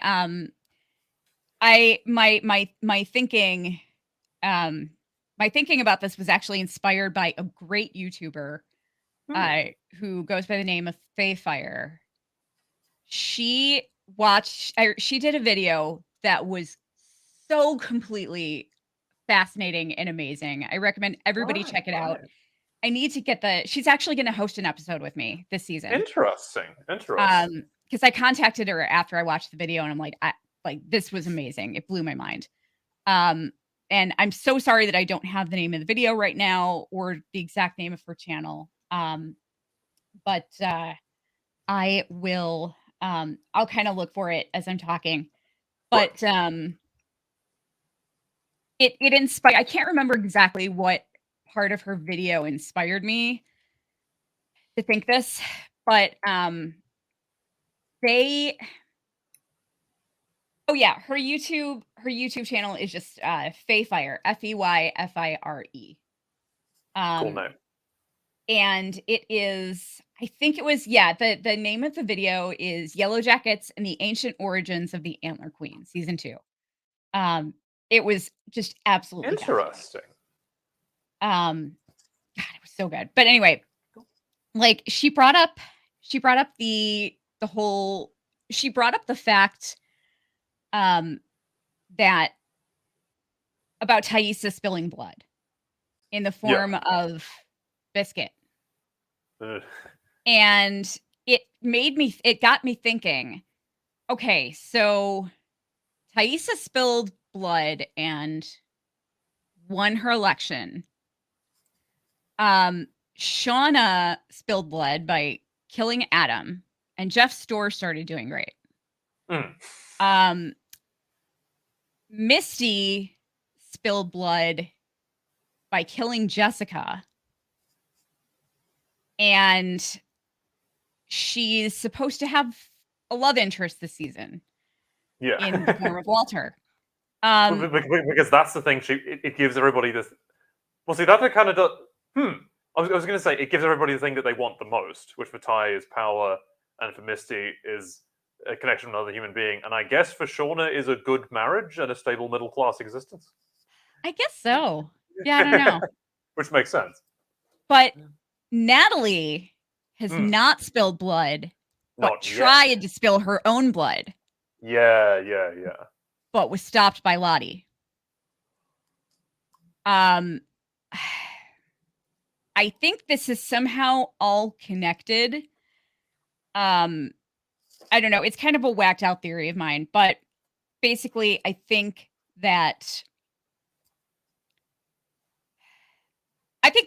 Lottie killed Travis.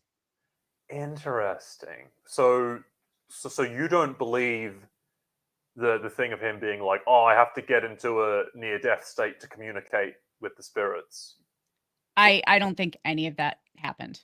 It's interesting because we see that Travis in the past seems to very much believe in Lottie, or at the very least be open to it if it means that he can find Harvey. But Nat in season 1 says that Travis didn't believe in any of that shit. I interpreted that to mean that more like after they were rescued, they just didn't talk about it. Or if they did, Nat was like, yeah, that was all bullshit, and Travis just wouldn't say anything, so that she assumed that he was on the same page as her. But but the Lottie's story very much seems to contradict the note saying, tell Nat she was right. Exactly. That was a big red flag for me. Yeah. And I think that what he was saying Nat was right about is that Lottie was full of shit. I very much agree with that too. And another thing that makes me suspicious of Lottie's story is when if we were to take it in sort of the perspective that the whole thing is made up, Travis says like, when Van almost died when you did, I was like, would Van ever tell that to Travis that she almost died? I don't think they were very close. I certainly don't think Ty would. How would he know that? Right? Yeah. I mean, it's possible she might have told Lottie and she told him, but I don't know. That was another red flag. Yeah, for sure. But the other thing is the bank account. Why would he give that to Lottie if he didn't actually think he was going to die? But I mean, why would he did he want Lottie to why would he want Lottie to empty his bank account for him? I suppose in a way he's designating her as his next of kin. So weird.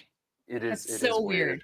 And you'd think if he's saying anyway, we'll find out. We'll find out what the kid thing is. Yeah. But and of course we have to get into terrifying, messed up Laura Lee. Right. Oh god, oh my god, that was so scary. I hate oh my god. She was terrifying. I had the biggest whiplash of, oh, it's Laura Lee. We got to see Jane Riddiff again. How nice. Ah! Yeah. Right. And it's also, I mean, we made this point on our episode that's coming out soon, but like, it's not accurate to how her body would look. She would look all burned up. She wouldn't look like otherwise fine but water damaged. Yeah. I think her face, when they showed her face like from the perspective of Lottie looking up through the water, I think that was almost the most terrifying. Yeah. Oh my god, it was so creepy. But yeah, she sees Laura Lee and then she just sees, she sees Travis's body just going up behind her. Apparently the button wasn't stuck anymore, or it was only stuck in the down direction. I don't know. As you say, I'm suspicious of that whole explanation. Right?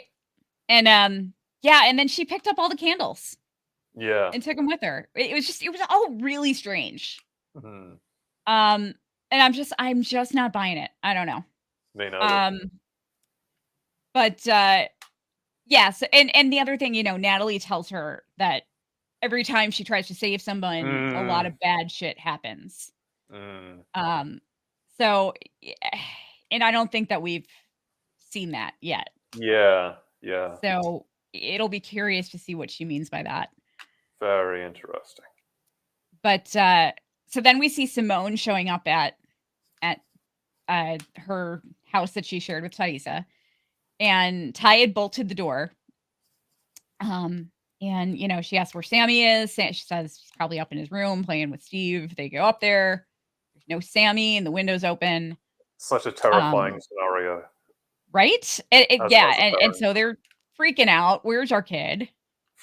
I mean, it's kind of terrifying. Yeah.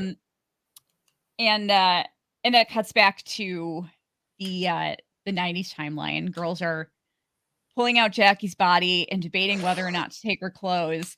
And, I'm on their side of it because I'm totally about being practical and not sentimental. But man, Maury was such an asshole about it. No, yeah, she was. It's most of the time when she's being a dick, I feel like I can defend her. But this was one time I was like, no, I can't really defend you. You're just being a dick. Yeah. She's like, oh, now you're her protector? Now you're her protector. Too little, too late. Oh, my God. That was so shitty. I mean, she also probably feels... I mean, I imagine most of them do feel some kind of guilt about letting Jackie sleep outside. And so she's trying to put that onto Shauna to make herself feel better. Yeah, and Mari was like one of the ones who... I mean, Mari had straight up said, why don't you go outside? Off, yeah. Since we're all so crazy. Yeah. Yeah. I love the thing where it's like Shauna both doesn't want them to take Jackie's jacket for sentimental reasons and so they don't see the bit of arm flesh she hacked off. Right. Actually, I didn't think about that because that could be the other thing. Which I mean, as we later learn, it wouldn't have mattered because like less than a few hours later, yeah. and I thought the thing with Lottie seeing it was really interesting. Yes. Yeah, I love that moment. Yeah, she just, she sees it and Shauna covers it up really quick. And she just kind of looks at her like, like it's no big deal. Mm. But I think that was I don't think it was just like as light as, it was no big deal. I think that there was... She's going to remember that. I think there was a lot of weight to that moment. And I think it was a kind of a big character moment for Lottie. I think it like it's almost too complicated for me to explain what I'm thinking about that moment, but it's I think it's I almost think that it's like it's kind of a glimpse into her future. Yeah. In a way. Because we see that in the fantastic scene in the pilot with everybody in the animal skins in the advanced stages of the cult, we see that before they eat the Antler Queen character, which I think is pretty much confirmed at this point, is Lottie looks to the left to one of the other people almost for approval, and they sort of nod at her, and then she says they can all, eat. So that makes me think that Shauna has a fairly sort of like high-ranking, that's her, and that she has a fairly high-ranking advisory position in the cult as the person who actually, you want to keep the person who's actually slaughtering and preparing the meat happy. Yeah, definitely. And then she takes Jackie's necklace off and puts it on Shauna, which was kind of sweet. Yeah. But so man, oh my God, this guy Matt is just kind of a tool. He fucking he sucks, but also he's exactly the type of hipstery dude you can imagine a girl like Callie being inappropriately interested in. Yeah. Exactly. When he says he makes up the lie about being from Brooklyn, it's like, yeah, of course that's what you're saying. Right. Of course. Yeah. And and she's like, but it's funny because her friend Alana is just like, why don't you go flirt with him and go home with him? And she's like, okay. And I was kidding. Like, oh my God. Yeah. It almost kind of reminded me a little bit, again, I'm sorry I'm making so many comparisons here, but it almost kind of reminded me of like Jackie's nihilism at the end of season 1, God, that's a good point. Yeah, like just doing whatever, not caring about the consequences anymore. Yeah, exactly. Because she's just like, that's kind of what her mind space, that's like her headspace right now. Yeah. But yeah, so she goes up to him and he gets her a fireball. He knows who she is, underage, that she's yeah. underage, and he just gets her a fireball. Like, what are you doing, dude? It's so creepy. It's so I weird. know. So then the girls are getting Jackie's body ready for the fire, and Lottie and Nat are just kind of going at each other about Javi, and Yeah. Lottie's like, the pants can't be his because he's not dead, blah blah blah blah blah. And then everybody gets shushed as they see like Shauna walking up with the torch. I just had the thought, it's typical that even in death, Harvey gets overshadowed. Right. He can't even have his own funeral. He has to just be tacked on at the end of somebody else's. Right. Sorry, man. Yeah, exactly. But yeah, this was really sad. And Jackie's like, or Shauna steps up to light the fire, and she's like, Jackie, I'll never have another friend like you. I don't even know where you end and I begin. Very loaded statement there. Very loaded, and I love that those first two things that she says aren't actually at all inherently positive. Yeah. Exactly. Yeah, and I think I think that's kind of Shauna's entire character right there. I don't know where you end and I begin. God, yeah, and she's gonna have to find out. Yeah, she can't. I don't think she's ever been able to separate herself from Jackie. Yeah, even after she's been dead for a quarter of a century. Yeah, exactly. That's why she's still seeing her everywhere. Right. I've always felt that that's why she married Jeff. Yeah. It's just some weird way of being close with Jackie, Yeah, exactly. And then, Travis adds Javi's pants to the fire and says goodbye, which was really sad. Sad. Yeah. So another really cool scene. We see Natalie in the present in her room at Lottie's compound. And they laid some clothes out for her, but she just kind of throws them off the bed and lays down in her leather pants. And she falls asleep and wakes up from what seems to be a nightmare, but possibly a flashback of her overdosing, maybe. Yeah, it looked terrifying because it's the POV shot of her with the oxygen mask on. Yeah. And it looks like that might be Travis standing by the door. Yes. I think we're going to see flashbacks of like their relationship in the present and like how it most recently collapsed before the start of the story. Yeah. And we might even see the scene of them promising not to kill themselves to each other, which would just be pretty devastating. Right. What I thought was especially interesting about the scene, though, was they like there was the whole thing about when Lottie was telling Natalie about what happened to Travis, and he was like, you have to get close to death to find out what it wants. Natalie was obviously close to death. Yeah, she might have even actually died and been brought back. Yeah. I'm wondering if when she had that like flashback / dream, if she might have remembered something. Yeah. Because we see that she's been so antagonistic with Lottie, but then we see that scene in the trailer where she's like, Lottie's helping her. Yeah, and Lottie's helping her remember stuff, and so I think that Natalie might have remembered something that happened. Interesting. I hope we get into that. Yeah, I think we will. So I'm kind of excited about that, and I think that might have a huge effect on Natalie's character. But so then we see Misty cleaning out Caligula's cage, and she suddenly, she takes another look at the blank letter and gets the idea that to shine a UV light on it. And I'm just thinking, I hope this is like bleach or like lemon juice or detergent and not like bodily fluids. That would reveal a fairly disgusting side of Walter. Yes. writing messages in his own seed.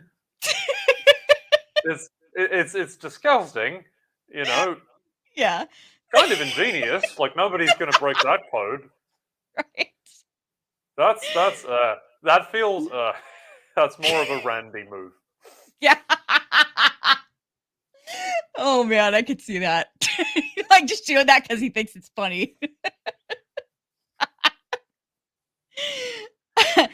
But yeah, so like he said, he says he had no doubt that she'd figure out the deal behind the note. And he says, don't shoot the messenger, but the security camera is dummy for deterrence.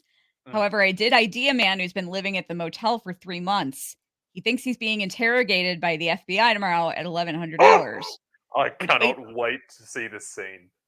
Do you think there's any chance that that guy could be Randy? I hope and pray that it is. Because Yeah. that would be amazing. You just Right? imagine he thinks he's being interrogated by the FBI. He's like, hey, I'm no narc. Yeah.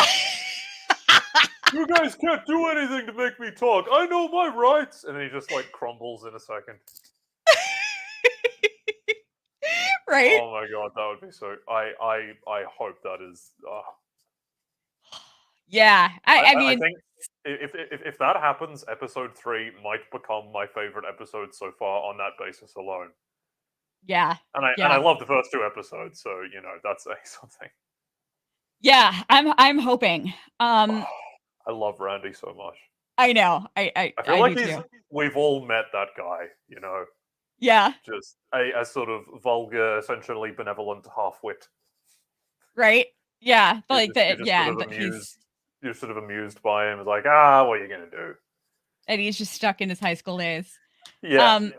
The only thing that makes me feel like it isn't him is that like I'm pretty friendly with Jeff Holman on social media. Interesting. Yeah, and yeah, he seems like a really cool guy. I'm he's Yes, I'm sure we're fairly friendly on social media, and That's awesome. That's awesome.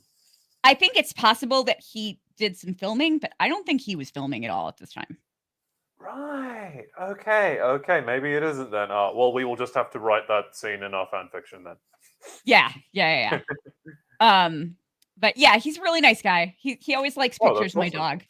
Oh, whenever I that's post awesome. them. The only person from the cast I've ever interacted with is Tonya Cornelis. Okay, cool. She's also very nice. Oh, cool. Awesome. So so yeah, it would be great if Misty, goes to join and it's Randy. But because he like vaguely knows who she is, but he's so dumb he wouldn't be able to disprove it. He'd be like, "Oh, Misty, you joined the FBI? Oh wow, right? I guess we always knew you were going to do something crazy." Yeah, exactly. He's like, "That's right, and I single-handedly took down Al Baghdadi or whatever, and I'll make you talk too." Yep. So Kevin and Matt the bar cop are at the station, and oh God, this guy, he's just like, he's saying that they should bring Shauna in right now and go hard because like he was talking to Callie, and Kevin says they need to wait, and Matt suggests he's conflicted. Yeah.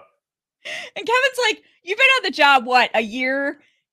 He's like, he's buying underage girls drinks, and it's like, you need to slow your roll, dude, or you're gonna fuck this up. Yeah, good advice. Yeah. So then Natalie are back at the cabin. This and was interesting. Yeah, it was for sure. It was pretty heavy. I mean, he reaches for her hand and they have sex, and like he's just imagining Lottie, but he's not imagining Natalie as Lottie. Yeah. Or Lottie as Natalie, or he's just imagining Lottie being in the room. So it wasn't like a sexual thing. Like he was fantasizing about Lottie while having sex with Natalie. It was like But was Lottie is more an almost like spiritual, like Virgin Mary figure in a sense. Yeah. I still don't totally understand it. Me neither. I mean, I think it gets at that thing of like the conflict between realism and spirituality that is represented by the two of them, and the whole Natalie arc in that relationship reminds me of a line that Jane says in Daria, which is, "How did I become a third wheel in my own relationship?" Yeah, no, that makes sense. Because he loves Natalie and he's like he loves her for who she is and like she's very different than Lottie and I think he's kind of torn between, here's this girl I love that is just completely different than this other person who is like giving me hope and it's the classic Betty and Veronica situation. It's or more just like, am I changing? Is this like, I don't know. It's very heavy and complicated and I definitely don't think it's something sexual at all. No. Oh well, I mean, in the first episode there was that scene where after she helped him out of his panic attack, he was had a pants tent, to quote Larry David. Yes. So that is some sort of like weird, confused reaction in his psyche, but that doesn't necessarily mean that like he's in love with her. Right. When you're a teenage boy, weird things happen in response to all sorts of stimuli. Yeah, exactly. But I think they might want us to think that that's a possibility because I think maybe Natalie might start thinking that, So, which very understandable in her position to be worried about that, to be jealous in a sense. Yeah, for sure.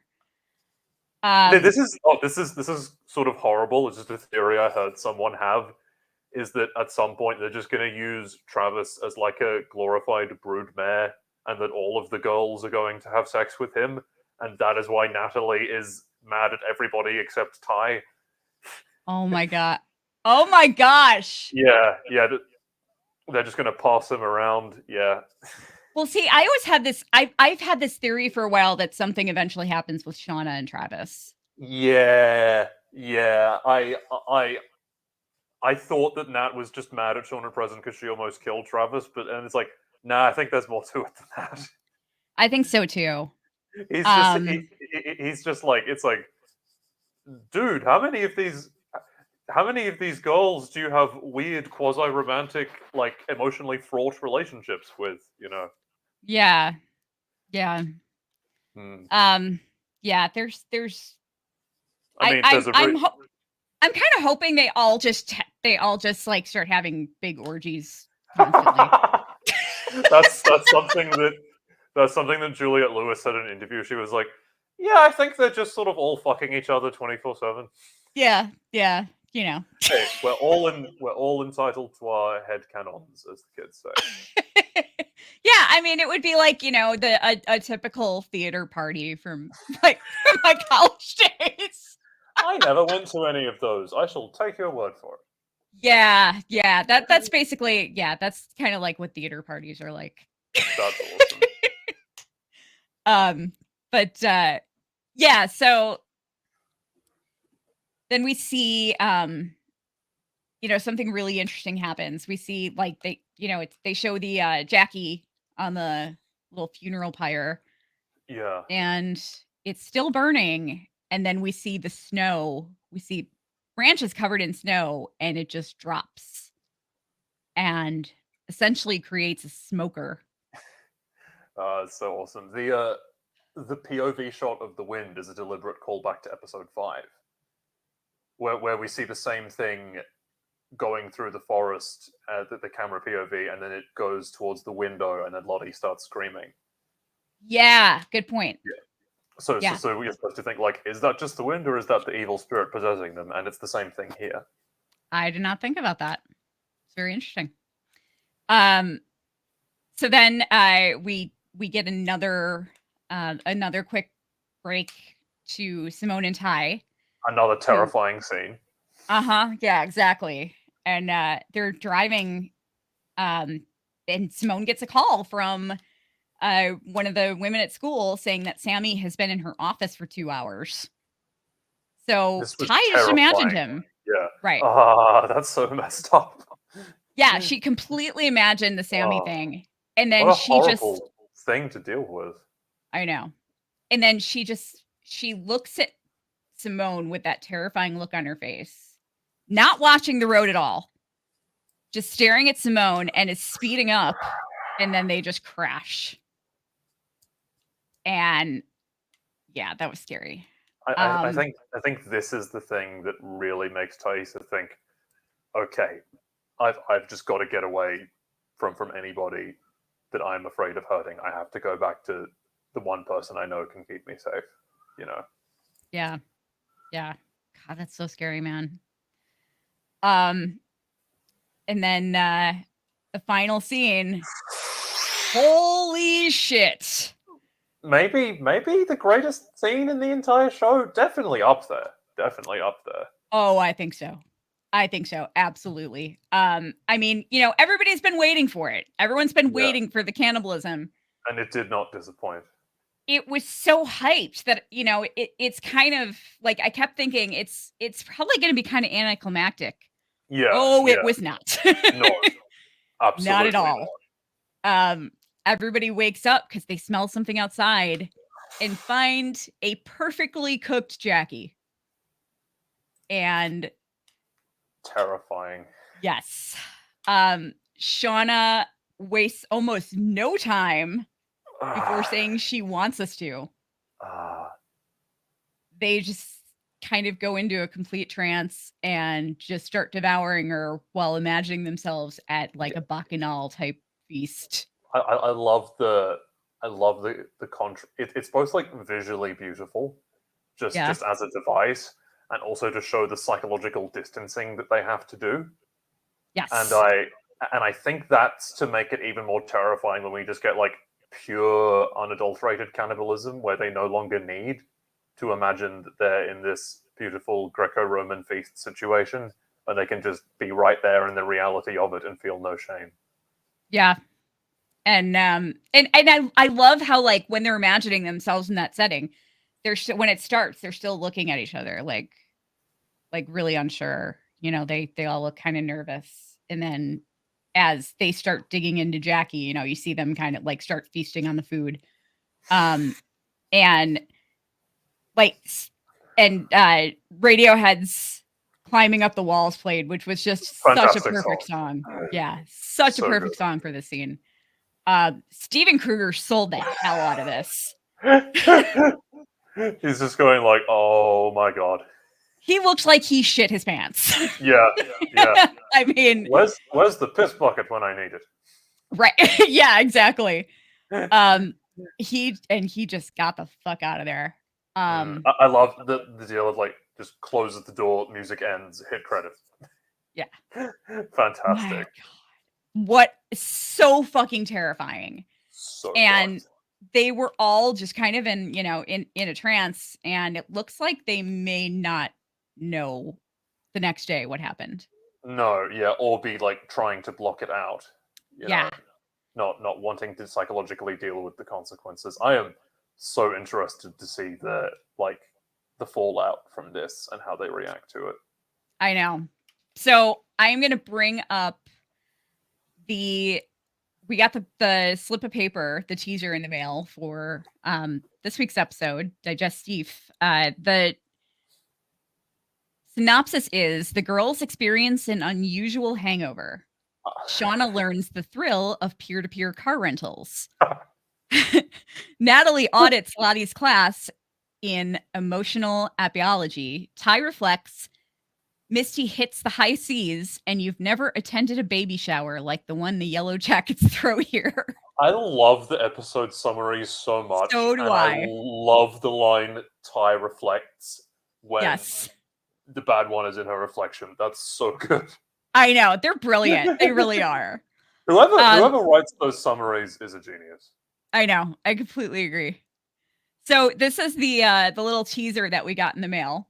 Oh, hell yeah. So I think it looks like the girls are crafting in the Yes. teaser. So they might be making a baby blanket. Oh, with the For symbol on Shauna? it, which I imagine will be controversial that it has the symbol on it. Right. I don't think like Ty and Nat are going to be huge fans of that. Yeah.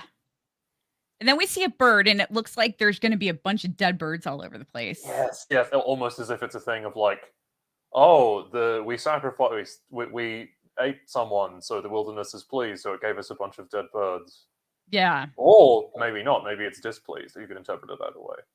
That's possible. But what's really interesting is the Yes. moose. The moose. Because we saw the moose in Lottie's vision. Yeah. In that underground area. And so I think that's, another sign that there really is some type of like underground mine or whatever. Imagine if Natalie like shoots and hunts and kills the moose and brings it back, and they didn't need to commit cannibalism at all. Like if they just waited one day, it would have been fine. How bad are they going to feel? Oh, it's like the ultimate irony. Oh Lord. But I want to know what I want to know what Lottie's reaction would be to seeing the moose, she was going to be like, right, the wilderness likes it when we eat each other.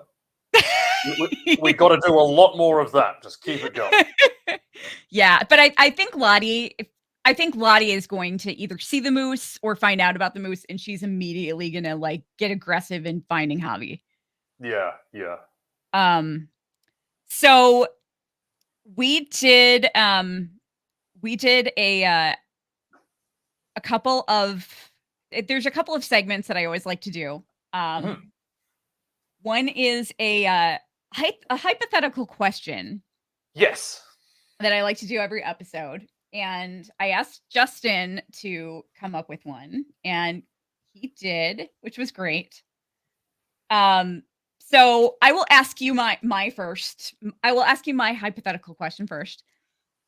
And that is, Shauna has done Deadass Jackie's hair and makeup. You have to dress her up. What are you putting her in? I'm thinking that we're going to lean into the camp aspect of it and the larger than life aspect of it, and I'm going to go some sort of like massive Victorian formal dress, like with everything, with like the corset, with the bustle area, just sort of similar to like your Corpse Bride or the character Morrigan from Dragon Age, just the most over the top, like lacy bits and belts, weird gothic alternate fashion thing, which obviously, as we know, is so not what she wore in her life, and she would probably hate it in death. Yeah. But I just think it's playing to her new strengths of looking kind of necrotic. I just think that would look really cool. Okay, that works. I'm dressing her up as Rose from Titanic. Nice.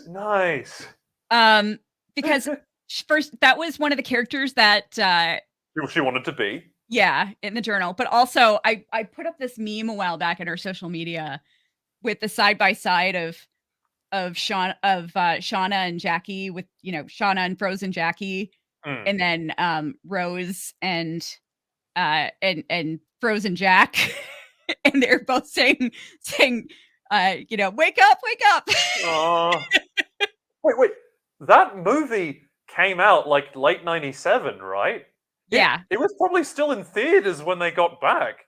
Do you imagine like Jeff and Shauna going to that movie after they got back and both getting really awkward that it's about a character named Jack freezing to death? Oh my God, I didn't even think about that. This is uncomfortable. Yikes. I did not even think about that. Whew. Yeah. But yeah, that was my idea. That's an awesome idea. You had a hypothetical that you thought of. And what was your hypothetical? How would the various Yellowjackets characters do in an escape room? Yeah. I think Ty would get out immediately. She would just find a way out. She would start systematically ordering everybody around to inspect the various bits and come up with a plan. And yeah. And I think that Shauna would basically just use Ty to get out. Yep. I think everybody else would stay behind because Lottie would convince them to. The thought that I specifically had is that Misty would do something weird and like not according to the rules of the game to get out. She would like pretend to be in labor or something or having a seizure, and they would stop the thing and get her out. And she'd be like, "Ha! I tricked you. I escaped." And it's like, no, that doesn't count. It doesn't. Did I get out of? Am I still in the room? Well, no. Then I escaped. I won. See, I think that it is not a real. I think it's not a real escape room. I think Misty put the escape room together and she locked them all in. Yes, and the hazards actually kill people. Like it's like Saw or something. Like it just like decapitates Mari or something. They're like, yes. Because usually she's the person bad things happen to. Sorry, Mari. It's like, yeah, I've gathered you all here for a very specific purpose. Exactly. You never appreciated what I had to say before, so let's see if you listen to me now. Lottie's cult formed in the escape room.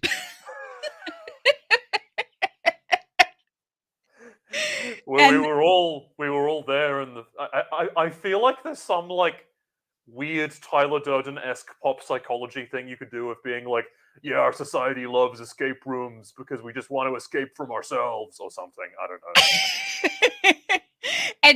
and poor Natalie was about to follow Ty and Shauna out, but somehow got stopped and just like chained up to a radiator in the corner. And she's just sitting there, God damn it, Lottie. Yeah, exactly. So yeah, I think Ty and Shauna are getting out, and nobody else.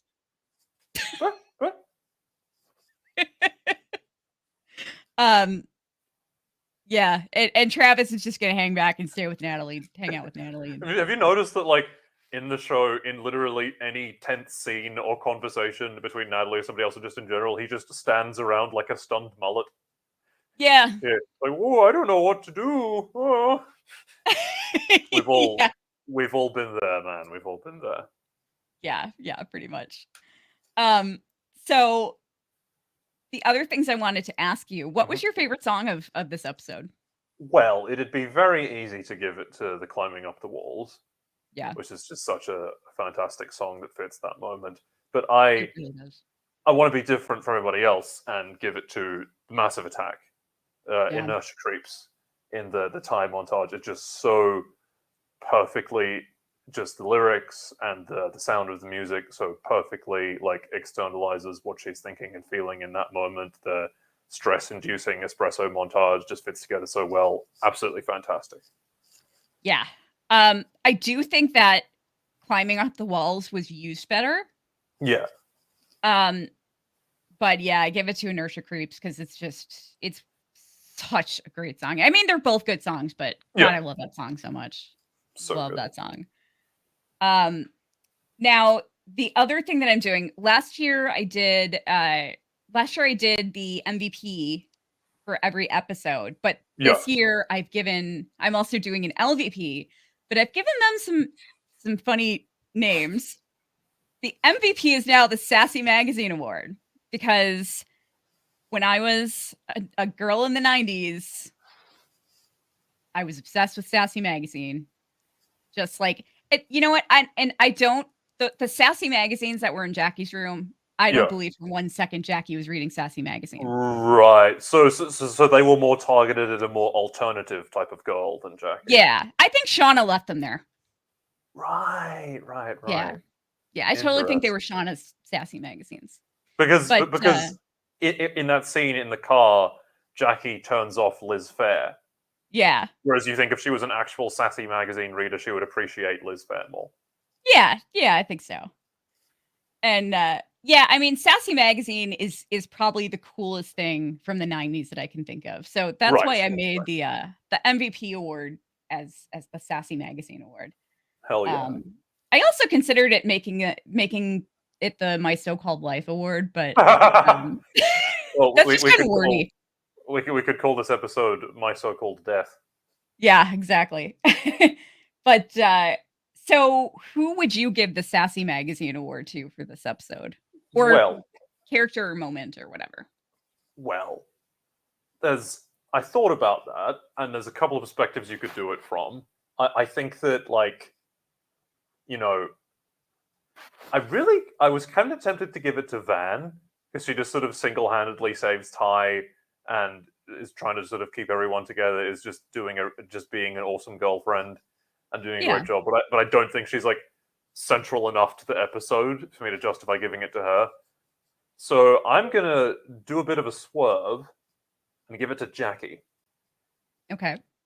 Because she provided for them in a truly fantastic way. In a way that nobody else could manage to replicate. She kept them fed in multiple senses in a way that nobody else could. And by the way, I'm not counting Shauna's imaginings of Jackie in that. I don't consider that to be Jackie for the purposes of this award. Yeah. I give the award for most valuable player to Jackie's corpse. Okay. I actually am giving it to Callie for saving her mom from. Yeah, I had that thought too. That was a great moment of, like, thinking on the fly, you know? Yeah, for sure. Especially considering how much she was hating her mother at the time, you know? Yeah. Now the LVP award, I've decided to name the Zubaz award. Because I could not think of anything more hideous from the 90s than Zubaz pants. I'm not quite up on the fashion of the 90s. What is a Zubaz? Okay, really quick, I am going to bring up a photo so you can see what Zubaz pants looks like. They're fucking hideous. They were I'm so excited. Quite popular in the 90s.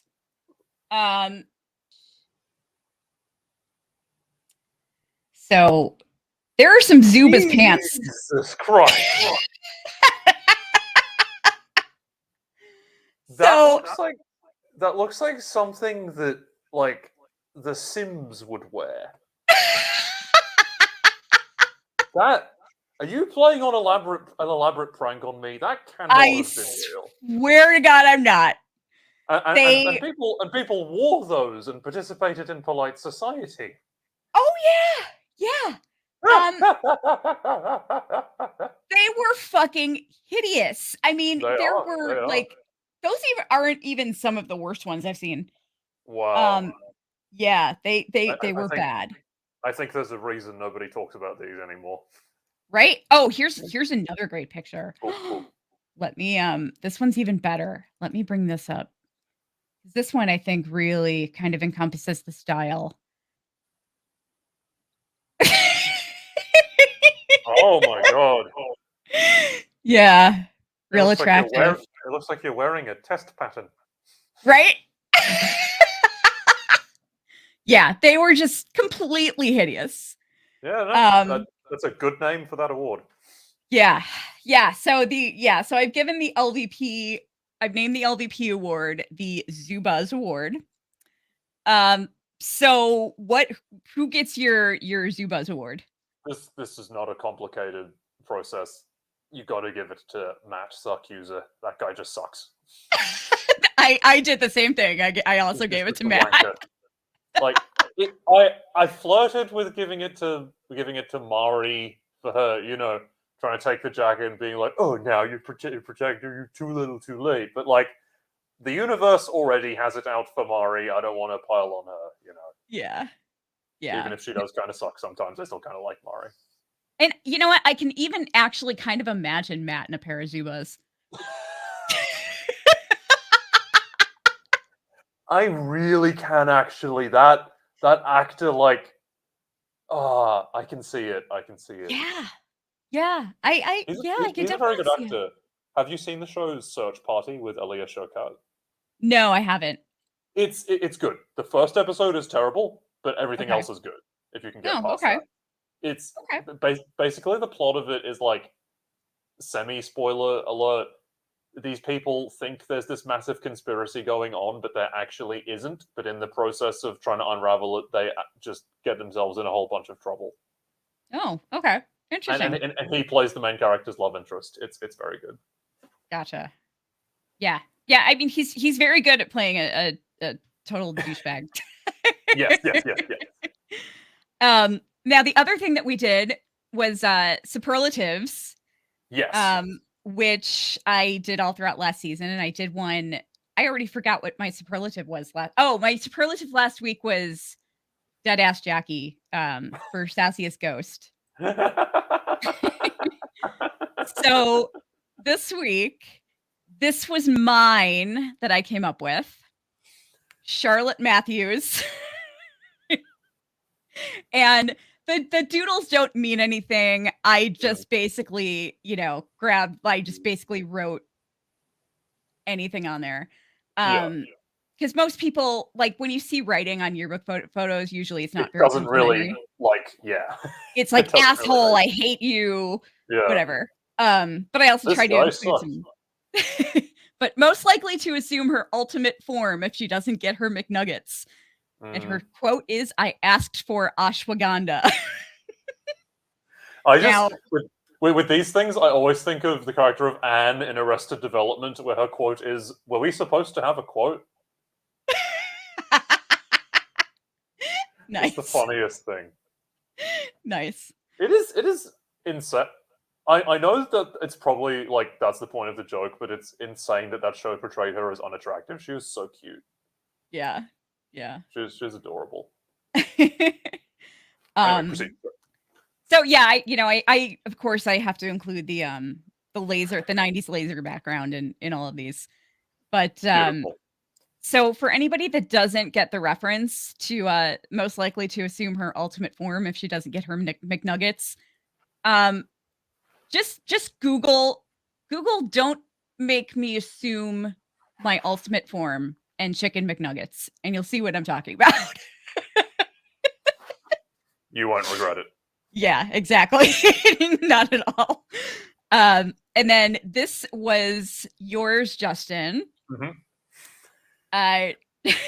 Travis Martinez, most likely to keep several sex therapists in business. You can't even tell what her favorite book is. I like the look on his face. Yeah. He's like, I might be about to quit cannibalism. Okay.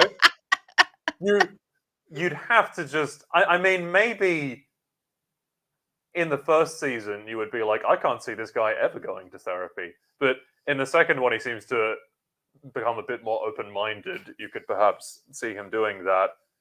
And yeah, he's got a lot of stuff to talk through. Like, imagine if you lose your virginity to a girl, and then later that night she dies and is sort of like always the unspoken third person in your relationship, and then you end up in a love triangle with that other girl and an insane witch doctor girl who tried to murder you. And then you eat the girl that you lost your virginity to. You eat the girl that you lost the virginity to. Oh, man. He's gonna have a lot of stuff running around his psyche. Right? Yeah, that's a lot. For anyone to deal with. Yeah. Oh God. But yeah. So as for what's next for the Antler Queens, make sure you join me this coming Sunday night and every Sunday night, immediately following new Yellowjackets episodes for the Yellowjackets after party with the Antler Queens. Every time you show up, you qualify for an additional entry into the jacket giveaway. For those of you who don't know, I'm giving away an official Showtime Yellowjackets Letterman jacket, size extra large. What you have to do to qualify is subscribe to our YouTube channel, follow the Antler Queens on social media, Facebook, Twitter, and Instagram at the Antler Queens. You don't have to follow us everywhere, just at least one. Leave a comment during the live chat, excuse me, and be present for the drawing during the finale after show, following the season 2 finale of Yellowjackets. And you can score extra entries by sharing our content, sharing our videos on social media, and tagging us, and getting a friend to join you for the live episodes. Unfortunately, because of shipping costs, the drawing is restricted to US residents only. However, if you are in a different country, still go ahead and enter, because I will design a really cool custom t-shirt for you, and if you're the winner, and then I'll just give the jacket to whoever the next person drawn is that lives in the US. So still go ahead and enter, you'll get something. And then of course, the following Thursday will be the recap for Digestive will be posted. So yes. So yeah, come and join the party, and you can use the live chat. You can even pop on screen if you want to. It's just kind of a free for all. We had so much fun last time. I didn't know how it was going to go because it was the first one, and it was so much fun. But I know this episode ran kind of long because we got on a lot of tangents, but it was that's because it was so much fun. Yeah, no, it's awesome. Yeah, I had a blast recording with you. So I thank you so much. Thank you, Callie. I'm so glad we were able to do this together. Yeah, same. And I hope you can join me again sometime soon. That would be great. I hope I can too. Yeah. And again, people, please check out Justin's podcast, Out of the Woods. Yes. It's really great. I mean, I host the Antler Queens podcast, and I still listen to his all the time. Oh, thank you so much. Yes. Please check us out at shows.acast.com/outofthewoods. We don't have any social media because I don't like doing any social media, but please listen to us on iTunes and Spotify. If you enjoyed my incoherent ramblings in this episode, there's a lot more of that with my delightful co-host, Matt, who is not at all like his namesake in this episode. Matt is wonderful. He unfortunately couldn't be here because he had to work, but he very much sends his love, and awesome. Check us out wherever good podcasts are listened to. Also, I meant to actually put this up as a banner throughout the episode, and completely forgot and didn't realize it until we were 3/4 of the way through, and I figured by then it was too late.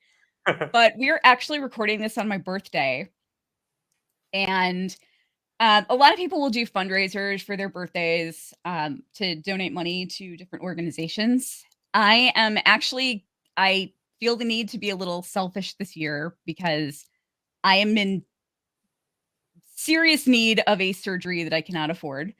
I basically am in pain 24/7, and the surgery will completely take care of it because I know exactly what's wrong. I know what has to happen, and I know, and it's a simple surgery that would fix it. But I need to come up with $5,000 to do it, and when you're on disability, that's a lot of money.